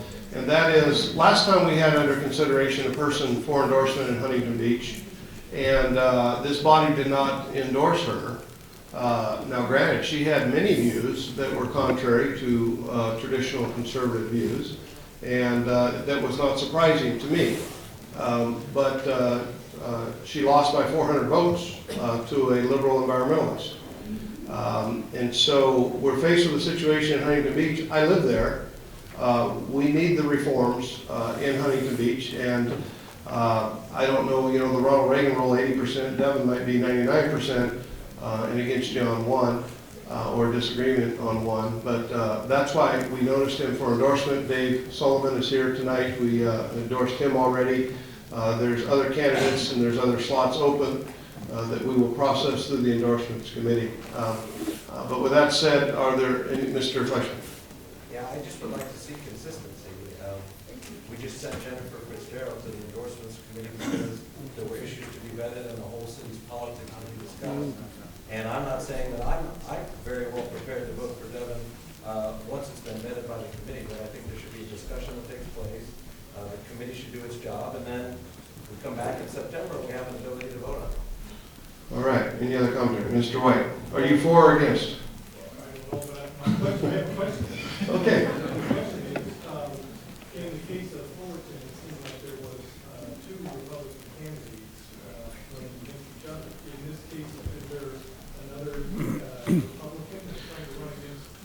Yeah, nobody's running against Devin. There are, Devin's the only incumbent running for reelection, and then there are 2 other seats that we're trying to get Republicans elected to, so Matt could be governing with So a, it's not exactly the same thing. I understand, yeah. Well, it's an Mr. open Whitaker. seat, so everyone- Mr. Chairman, I'd like to speak in favor or against the motion in favor of endorsing Mr. Dwyer this evening. I think it'd be consistent actually with what we did with Mr. Choi. He told us his position on the issue. Most of us disagree with his position. But as you said, there's 99% agreement on other things. And there's important things to accomplish in Huntington Beach. And I think you can only accomplish them if you actually get this endorsement done early. So I would actually encourage my fellow members to keep the substitute motion so we can actually take up endorsement. Okay. I'm all for Devin Dwyer. I just think his vote on plastic bags was wrong. If he could rectify that down the road a while sometime when we learn more how to prevent the plastic bags from getting caught in engines, then maybe he can be the spearhead to take that charge forward so we can have our plastic bags back. I'm sorry, Mr. Alexander, she was out of order, but I didn't want to tangle with her. Okay. With that said, the motion, an aye vote would refer this matter to the endorsements committee.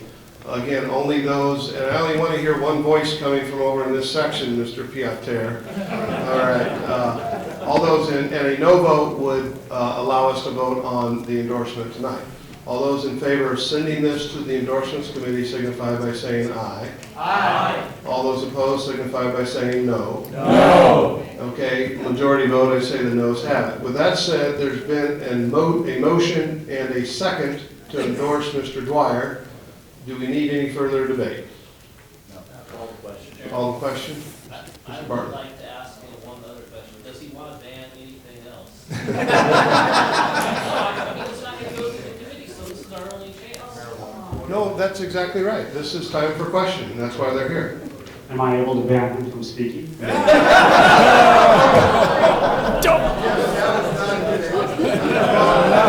Again, free campaign advice. Don't antagonize those who can vote for you. No. Yeah, I do want to ban the abuse of pensions. I want to ban the abuse of overtime. There's a lot I want to ban. When it comes to my particular city, there is a total abuse by, I'd say, the sworn. They have used that to their benefit. And, we're paying officers and firemen over $200,000. They're retiring at the age of 50. I would like to ban that.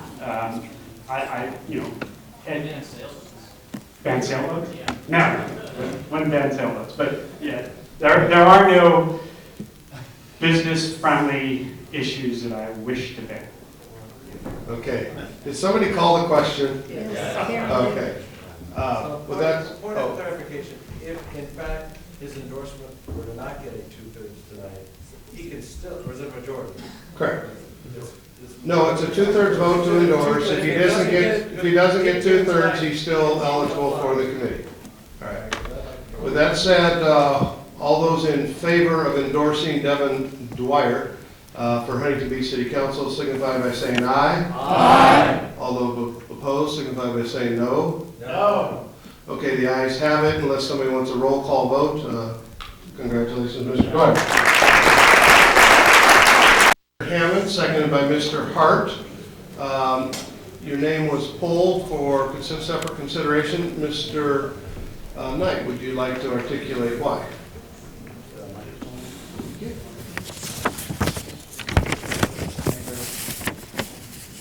Son? Got to be right. Hello? It's working. Oh, thank you, Scott. I just have a series of 4 questions based on her questionnaire that I would just want to get clarified, because I don't know her at all. So, is she here? Yes. She's in the back. Yes. Standing up, course. waving in the back.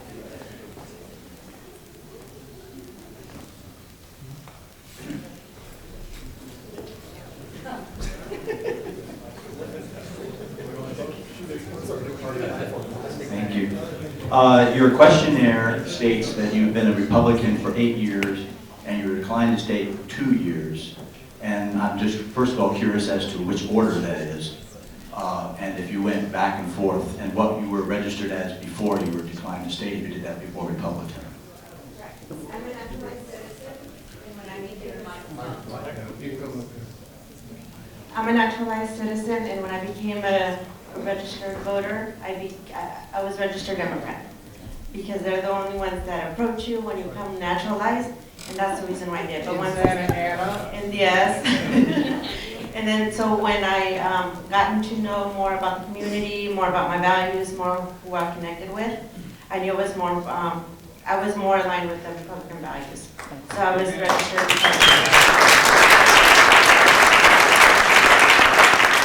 Question number 2 is that according to your questionnaire that you favor bilingual education and being in the Senate and school board, which you have just explained that position.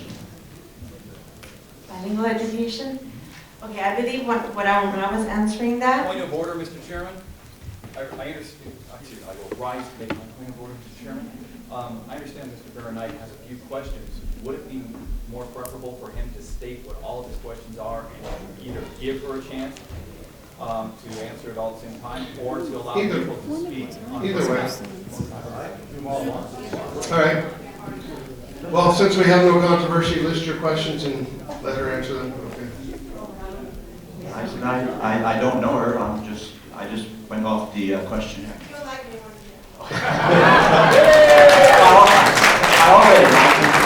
You're a very pleasant person. You're a very pleasant person. I just had the question. She supposedly favors bilingual education according to what's on the questionnaire. You're also in favor of amnesty. And then also, you were also in favor of in-state tuition for illegal aliens. Answer my questionnaire. Scott, do you have a copy of her questionnaire? Yes, I have it. Well, I do.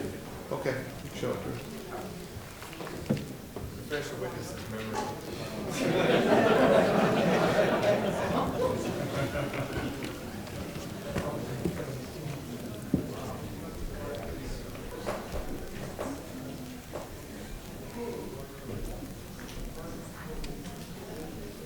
No, okay, well, this is the question that says, do you support the state party platform in its entirety?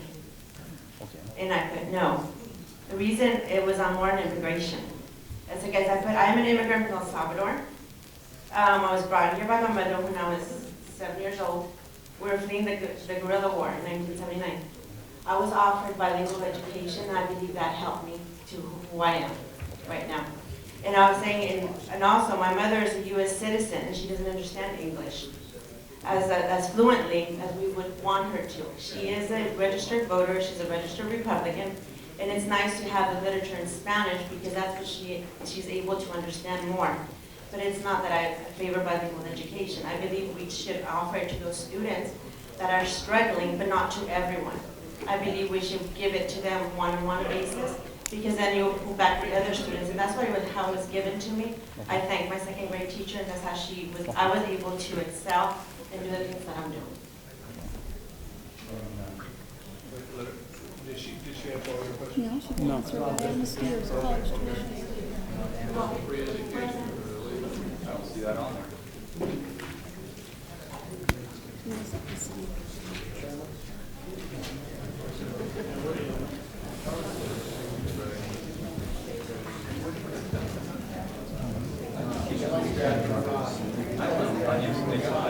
It's not even on there. I found the in-state tuition.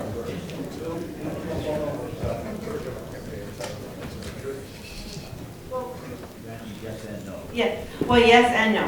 I do favor in-state tuition rates for college students, for those who have been here. The law, the SB 540 is already in place. For those students that have been here 3 years, they're receiving in-state tuitions, but they're not giving it to them for free. So I believe that we're rewarding those that want to do good. And they're going to become productive citizens. So let's give an opportunity for those that want to become productive citizens of our society. So you favor the DREAM Act then? No, the Dream Act, no, because the Dream Act is about scholarship. No, it's about scholarship. This is in-state tuition, which is different. They're paying for it. But that is in-state tuition for illegal aliens, though, is what you're favoring. For undocumented students, yes. Okay. Because if they want to go on with their education, we already spent so much money in giving them free tuition in K through 12. It's what's our return on our investment. I believe that's the way to do it. That's how I believe it's a way to do it, and I do agree in giving them in-state tuition.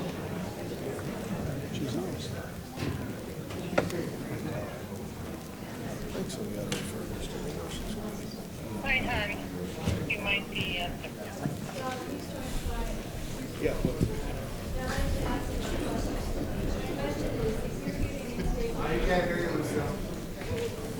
If you're giving in-state tuition to illegals, they legitimately cannot find a job after graduation. So if they're illegal, they don't have a right to work here, why are we wasting money and giving them in-state tuition? I'd rather give it to veterans.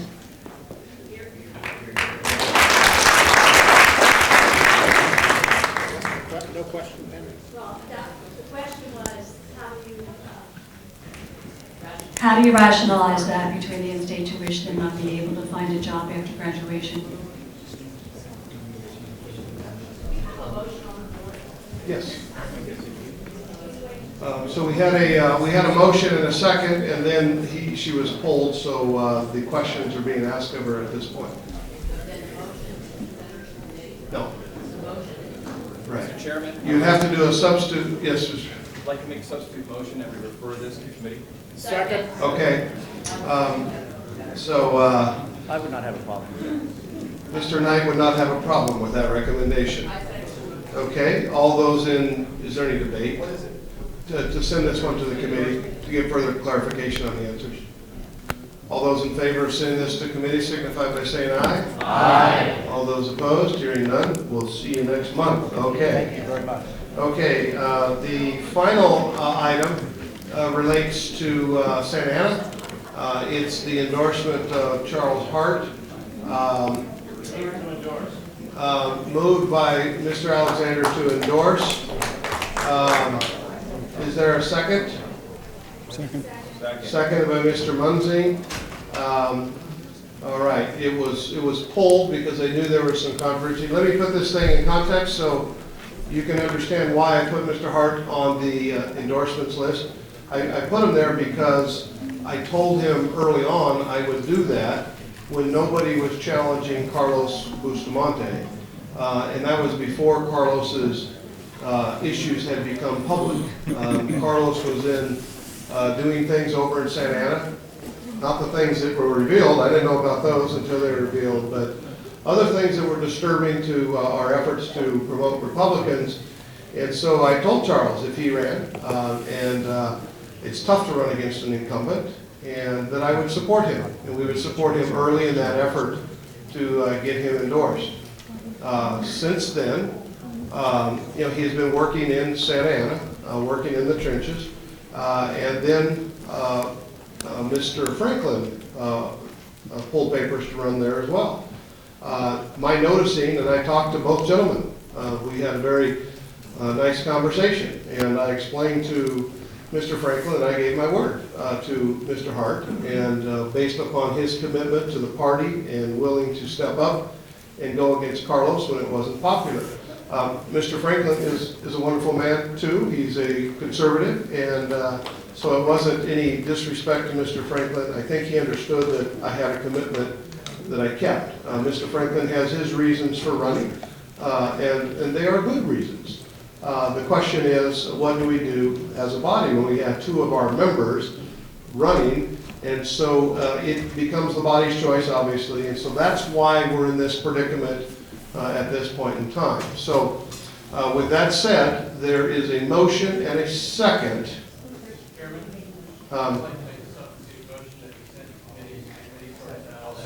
Okay, so it's been a substitute motion by Mr. Whitaker and a second by Mr. Barbary. So let's have a debate on that, or do we want to have a vote? Can we speak against the substitute? Yes, you can. Okay, Mr. Hammond. I I'm going to speak against this motion because I think we need this early endorsement, and I believe that we need to get behind Charles Hart. There are some issues with Mr. Franklin, and if need be, I'm willing to share at this time, but I really would petition this honorable body to go ahead with the original motion to get behind Charles Hart. Okay, is there a speaker, Mr. Franklin? Of course you can be heard.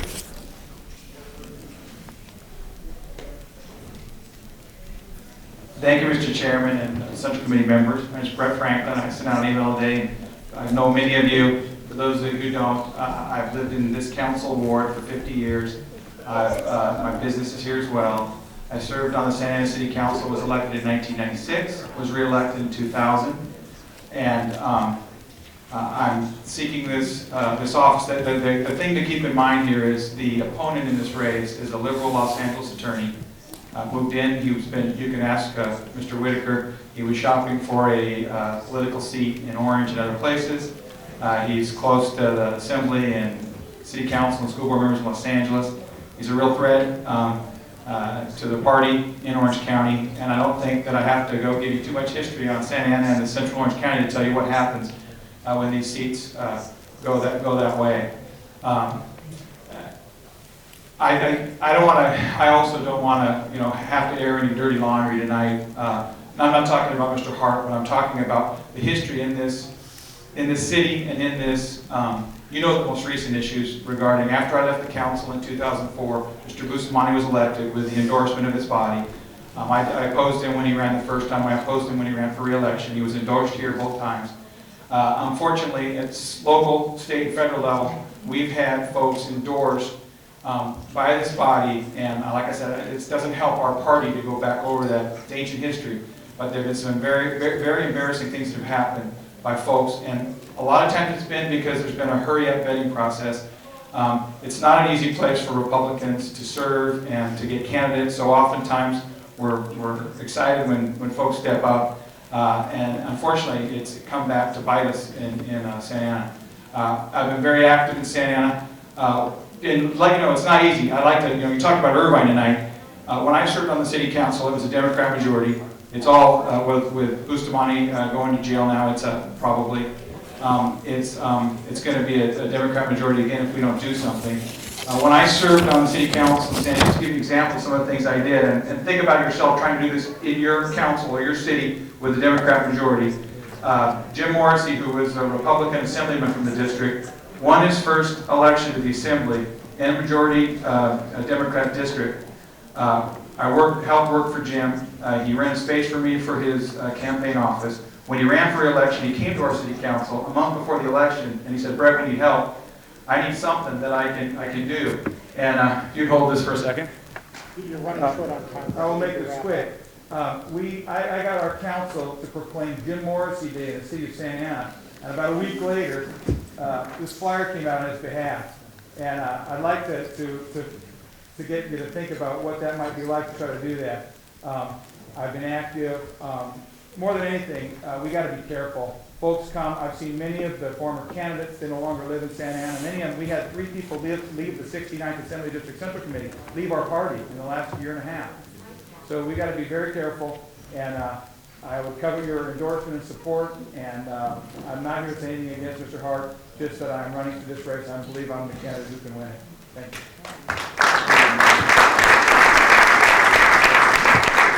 Mr. Hart.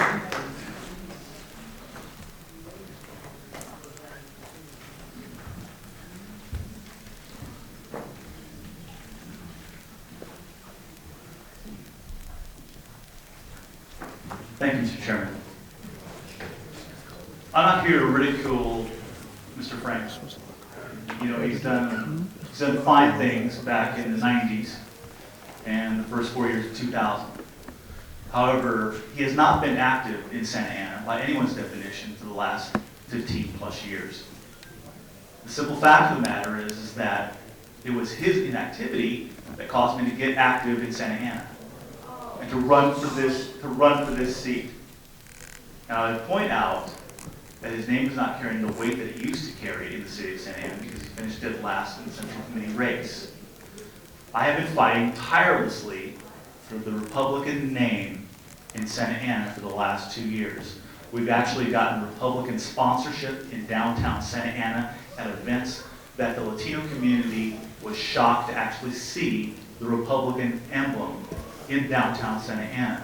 And they didn't run away. We actually registered Latino voters. This party has spent time and money to try and make a difference in Santa Ana, California. It's the county seat.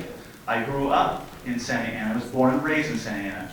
And I can remember the days when we had a Republican city council and a Republican mayor. It is time to get back in that direction. Again, Mr. Franklin did a great job as a city council member. But it's time to look forward instead of looking backwards. And I humbly ask for this body's endorsement so I can continue the hard work.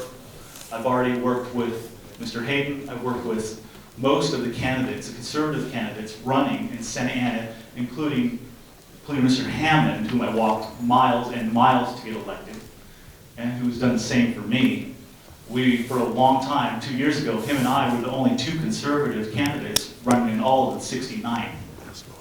Excuse me? There was, I'm sorry George, but there was no one willing to come out, including anyone in Santa Ana that was already previously elected, that was willing to endorse Robert, that was willing to endorse me. So this is the time when we need to take change and look forward, like we do with Robert Hammond, and start taking back our Santa Ana City Council. Thank you.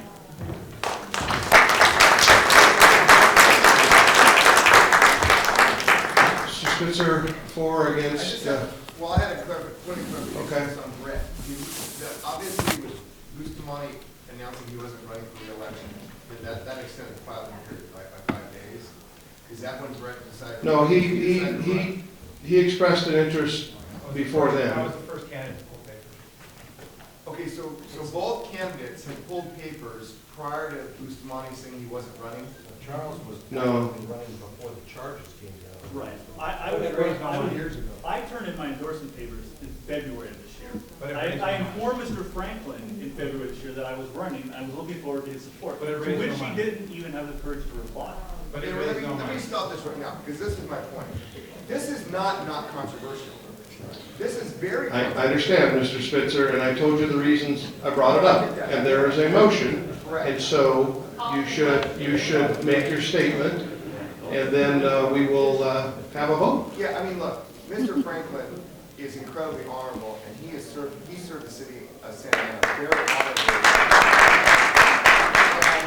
And Mr. Hart, I don't know him well as I know Mr. Franklin, but I think both gentlemen should be given an opportunity to be heard in the forum where we have this to be vetted, so that when they come back, I'm not getting innuendos from certain other members of this body that somehow somebody has a disparaging character. Like, when somebody stands up and says, I'm not going to air or dirty laundry, wait a minute, the problem with the Central Committee is we've endorsed people who got dirty laundry, we didn't know about it. For example, I've never heard until tonight that the chairman was going to give his endorsement to a member of this body who was going to run against an elected Republican vis-a-vis Mr. Bustamante. Like, you apparently knew something about Mr. Bustamante that was going on in Santa Ana that I wasn't personally privy to until you said that tonight. So I think there's enough in the air that it should be properly vetted, so I support the motion going to committee. Okay. Is there any further debate? With that said, all those in favor of sending this endorsement request to the Endorsements Committee signify by saying aye. Aye. All those opposed signify by saying no. No. Okay, the ayes have it. It'll go to the Endorsements Committee. Both members have an application into the committee. It'll be processed there for reconsideration, not reconsideration, for a different consideration on September 17th.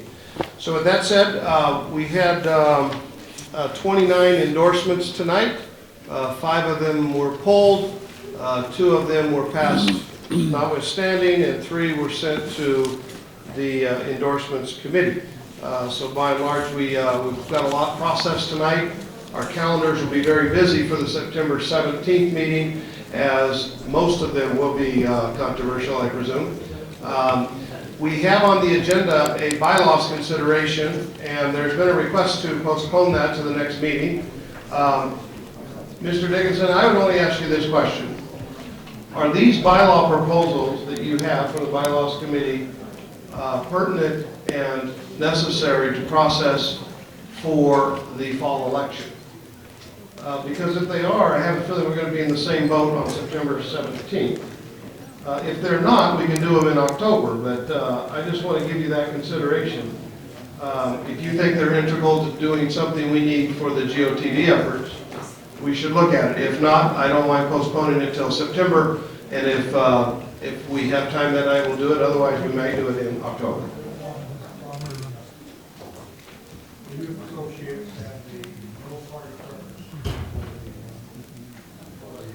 So since there's one that's critical, I suggest we allow Mr. Dickinson to give a report on that one bylaw. We will defer the rest to the, I presume, the October meeting, depending on how many endorsement requests we have.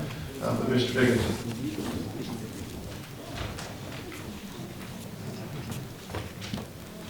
Well, I was planning to make this very short and ask if everybody's ready to go home, and then just ask for the vote. The one that I think we ought to take a look at is, does everybody have the little light up there? Yeah, well, I think, can we turn the lights down to help you? It is,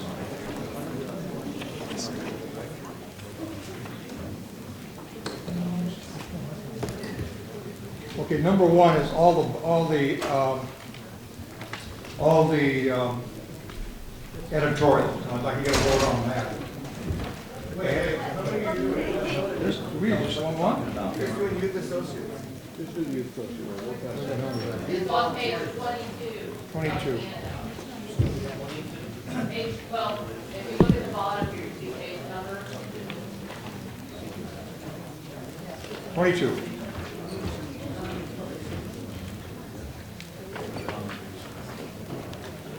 Yeah, number on page 22.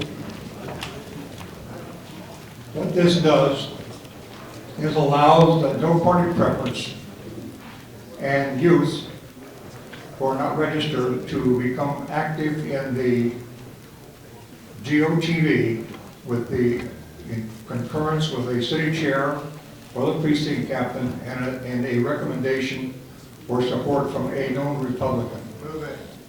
Second. Okay, Norm, when you have the votes, sit down.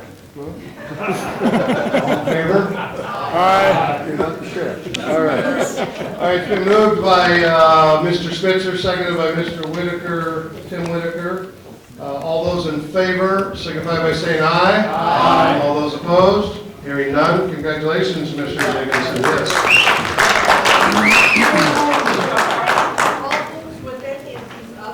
We're not taking those up tonight.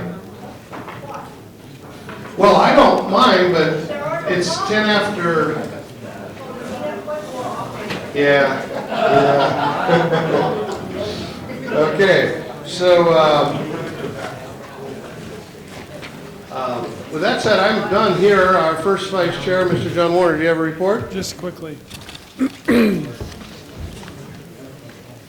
Stranger things have happened. I read today that, I read the headline, I didn't read the backup story, but apparently Barack Obama is behind in the suburbs of Chicago in ways.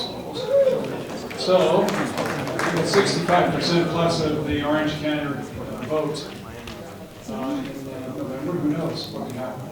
The only other thing I would say is that I've enjoyed working with Rhonda and Ray and everybody on the precinct strategy. Rhonda has been really the workhorse behind it and the brains behind it.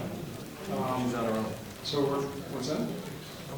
So anyway, we're very thankful for her and congratulate her. And then finally, our old friend Rick Whittier, everybody remember Rick, he moved out of his district. There's a flyer at your seat, those of you who are running for office who need a good deal on collateral. Rick has put a flyer here, he's in this business. He's now in this business. And I have a hunch you can work an even better deal than what's on here, from what I hear from him. Okay, so I thought I'd put a plug in for him. I hope I didn't offend any other takers here. Okay, that's it. I did. Thank you, Mr. Warner. Madam Second Vice Chair.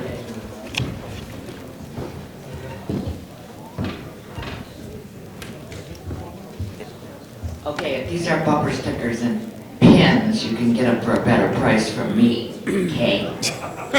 Wow, I like competition, yeah. Hey, you betcha. It's all for voter registration. And by the way, at the fair for 23 days, all of you registered, 625 Republicans. Plus, there's 14 shifts unaccounted for. We'll probably never find that out, but it's okay. It's the best year we've ever had. So onward. And listen, we need everybody to get out there. This is a very important election. And I don't want to hear anybody complain if you can't help register voters. Seriously, this is very important. And we don't have that many volunteers to get out and register voters. So come on, give me a call, email me. Please, go out and register voters at least once a month or once every 2 months or gee, just help, okay? Really appreciate it. Thank you so much. God bless you. Good evening. Thank you, Mary. Our treasurer is on honeymoon, so he'll have no report that we want to hear.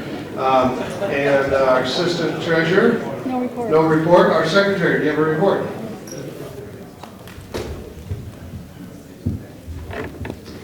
Well, we're going to do a volunteer of the month.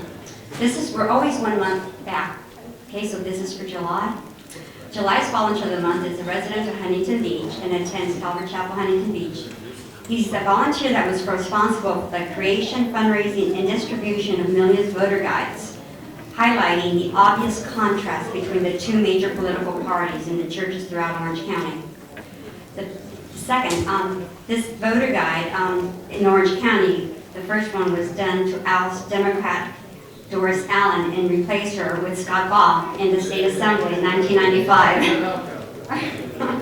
Okay, so this volunteer continued his voter education project with Family Valley Voter Guides and Faith and Freedom Coalition Voter Guides, producing between 250 and 500,000 voter guides for churches in the election cycle.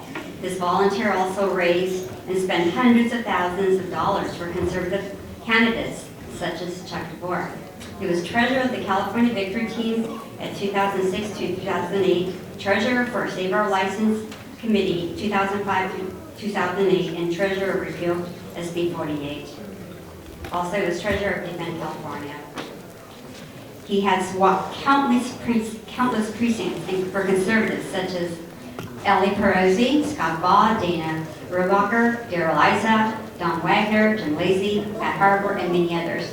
He's been involved with many conservative projects and is someone who does not seek the limelight, but is worthy of our gratitude and to be honored. You know, Matthew 5:14 says, "You are the light of the world. A city set on a hill cannot be hidden." So, let your light shine before men in such a way that they may see your good works and glorify your Father who is in heaven. This volunteer has no problem in letting his light shine. Ladies and gentlemen, please join me in honoring John Fugit as the light.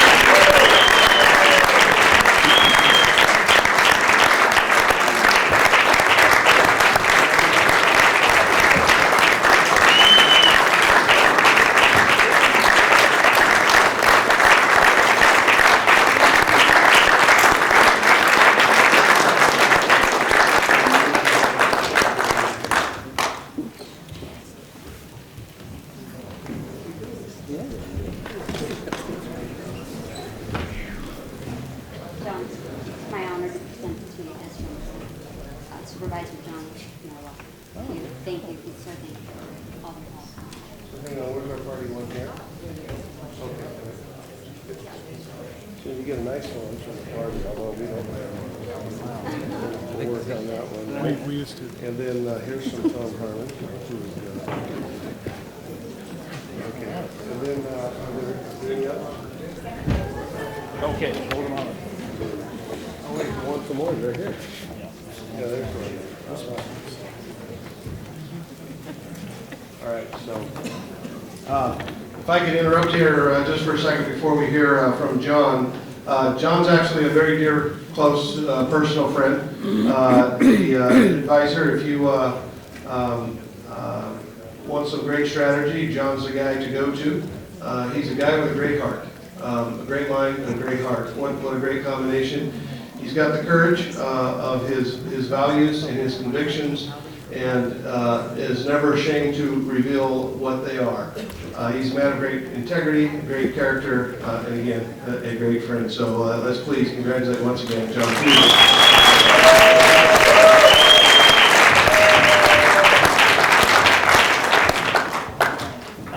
Wait, John. Mr.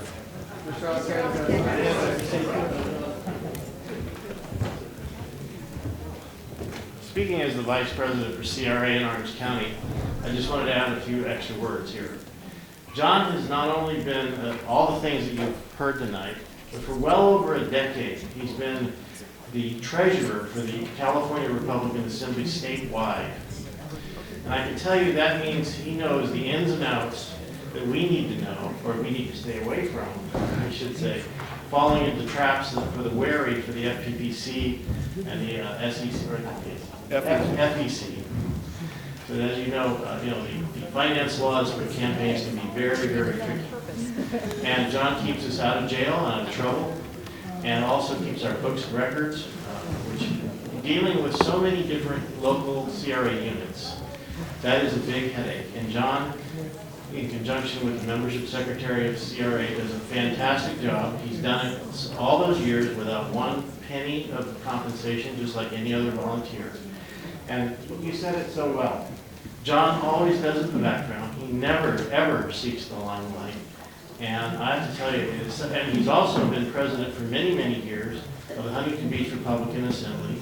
Now just recently turned it over to Mark Cohen. And John, I just want you to know how much everyone at CRA appreciates you so much. I can't say the number of words, but the type of words that expresses the joy that we all have in knowing you, being your friends, having your friendship, and having your help. It helps us to move the conservative ball down the court. Thank you, John.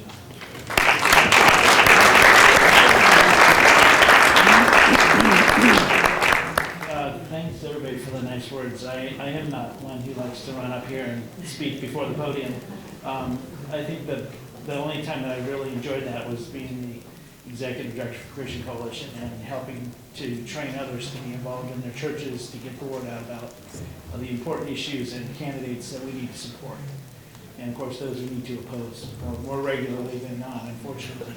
So with that, I appreciate, I'm a newcomer to Orange County for a lot of you. I've only been here about 17 years, which is a long time to me, but many of you have been working in the trenches here a lot longer than that. But I did cut my teeth on voter guides with getting Scott Baugh into office for the very first time. And for that, I'm honored to have been involved. And I can't forget my right-hand man here that everybody here knows and who doesn't necessarily seek the limelight, but he's always somewhere around here. You guys know him, Scott Boyds.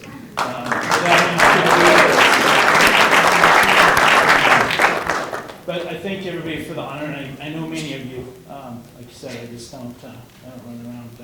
I'm not running for election, so I don't stand up and say so-and-so from so-and-so. So, thanks a lot for the honor. I very much appreciate it.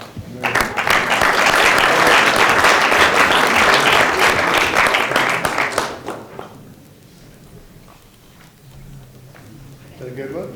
All right, thank you, man. Yeah. Okay, Norm, have you given your report? Okay. On the bylaws, everybody, I think, has a copy of them. Please review them. There's two very important things on them. Number 4, which is the voter nominated officers for ex officio, select ex officios on the board. And the other one is the voter nominated officers for endorsement. Please read them over. Any questions, any thoughts? All right, so what that means is, take a look at the endorsement proposal, or the bylaws proposal, and if there's no controversy, we can get them done next meeting. If there is, just let Norm know and maybe talk to him in advance. With that said, Mr. Parliamentarian, is there a report?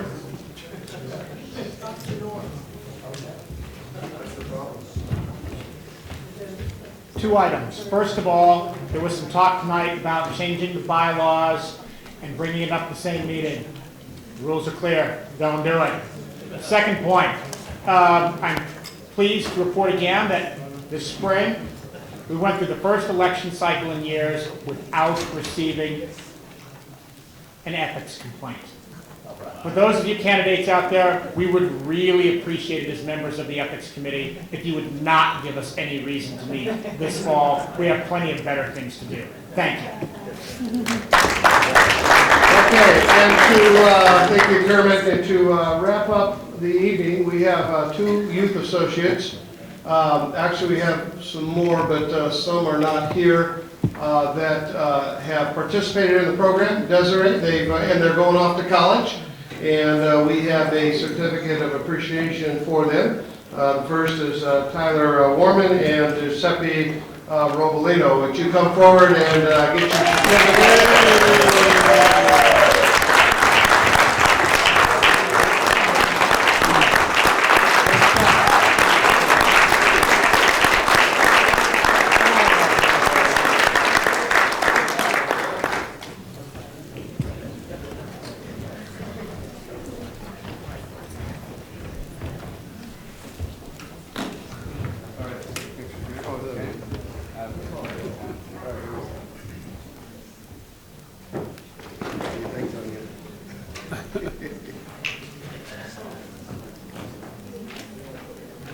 Got it?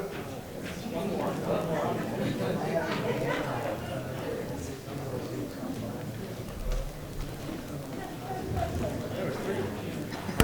right. Here's the last chance.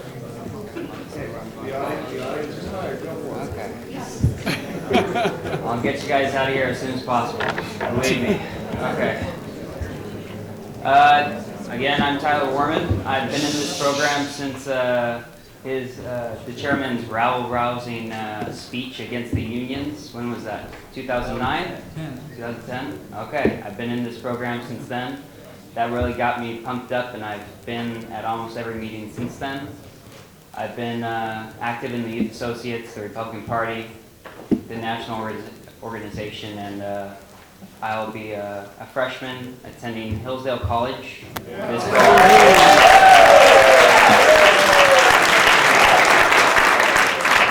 So thank you for your support these last few years, and I look forward to gaining your support if I'm ever an elected official in Orange County. So thank you. Thank you, Tyler. I'm Giuseppe Robolino, Communications Director. Tyler was our Vice President, Communications Director that I was for the OCGOP Youth Associates. Let me just say that it's been an honor and a pleasure to serve the Republican Party. I've been involved pretty much as long as Tyler himself. Actually, thanks to him and Deborah Pauly and other people in the Republican Party, I have become very engaged, and it's been a pleasure to serve. Let me just tell you that as a student, I see what liberal bias that is being taught to our students in our schools, especially in history classrooms, and the way our educational system sadly works. You know, you're taught of how the government can help you instead of how you can go out and work for yourself to better yourself. Well, oh, you have a problem? Well, let us show you how government has helped this societal problem instead of how society on its own through personal responsibility can help themselves. Look, the conservative movement is for our youth, and if we truly, really want to see this future and this country turn around, the Youth Associates is the beginning place to do it. We have worked hard as board members to make this program solvent, and if you know of any youth, or if you'd like to contribute in any way, shape, or form to the Youth Associates, please feel free to talk to us. Desiree Ferrara, our Youth Advisory Chair, will be more than happy to show you how you can get involved and help the Youth Associates. Thank you very much. I'll be attending the USC Marshall School of Business.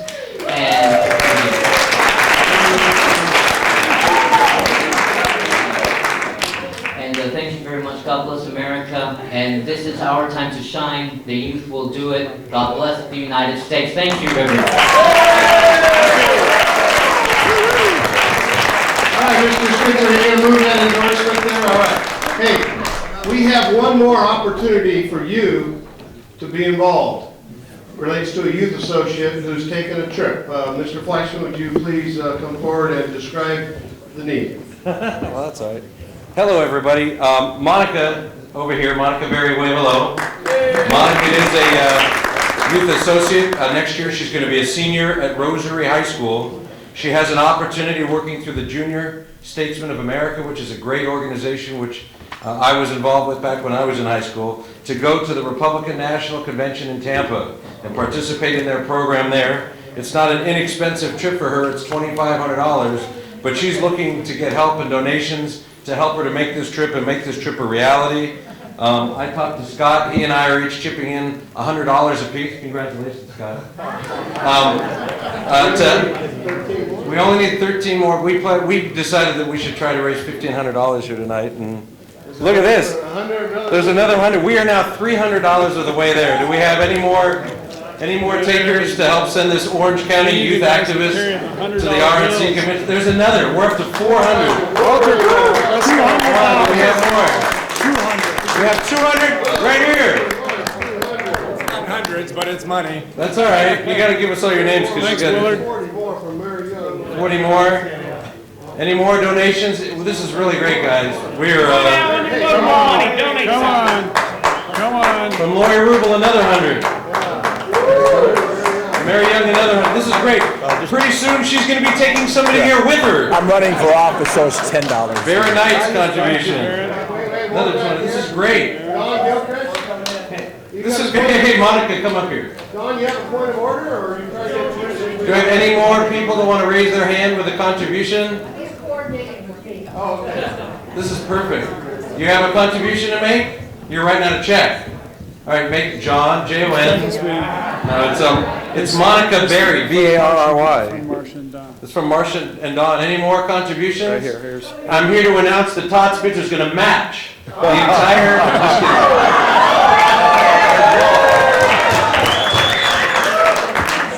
Sorry about that. I misspoke. I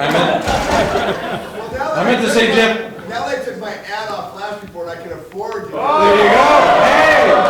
There we go. Any more contributions? Wait, here's 40. Wow. Wait. How much you got?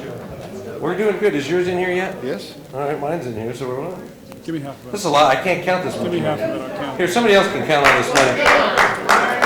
Hey, from John Aiken. This is great. Thank you very much. All right, well, you can add all that up, but Monica, you can say thank you. Okay. Hi, my name is Monica Berry. I'm a rising senior at Rosary High School. I would just like to thank you for all of your generous support. I really appreciate it, and hopefully I can pull through the clutch. And I really appreciate you supporting the youth, and I look forward to attending. Thank you so much.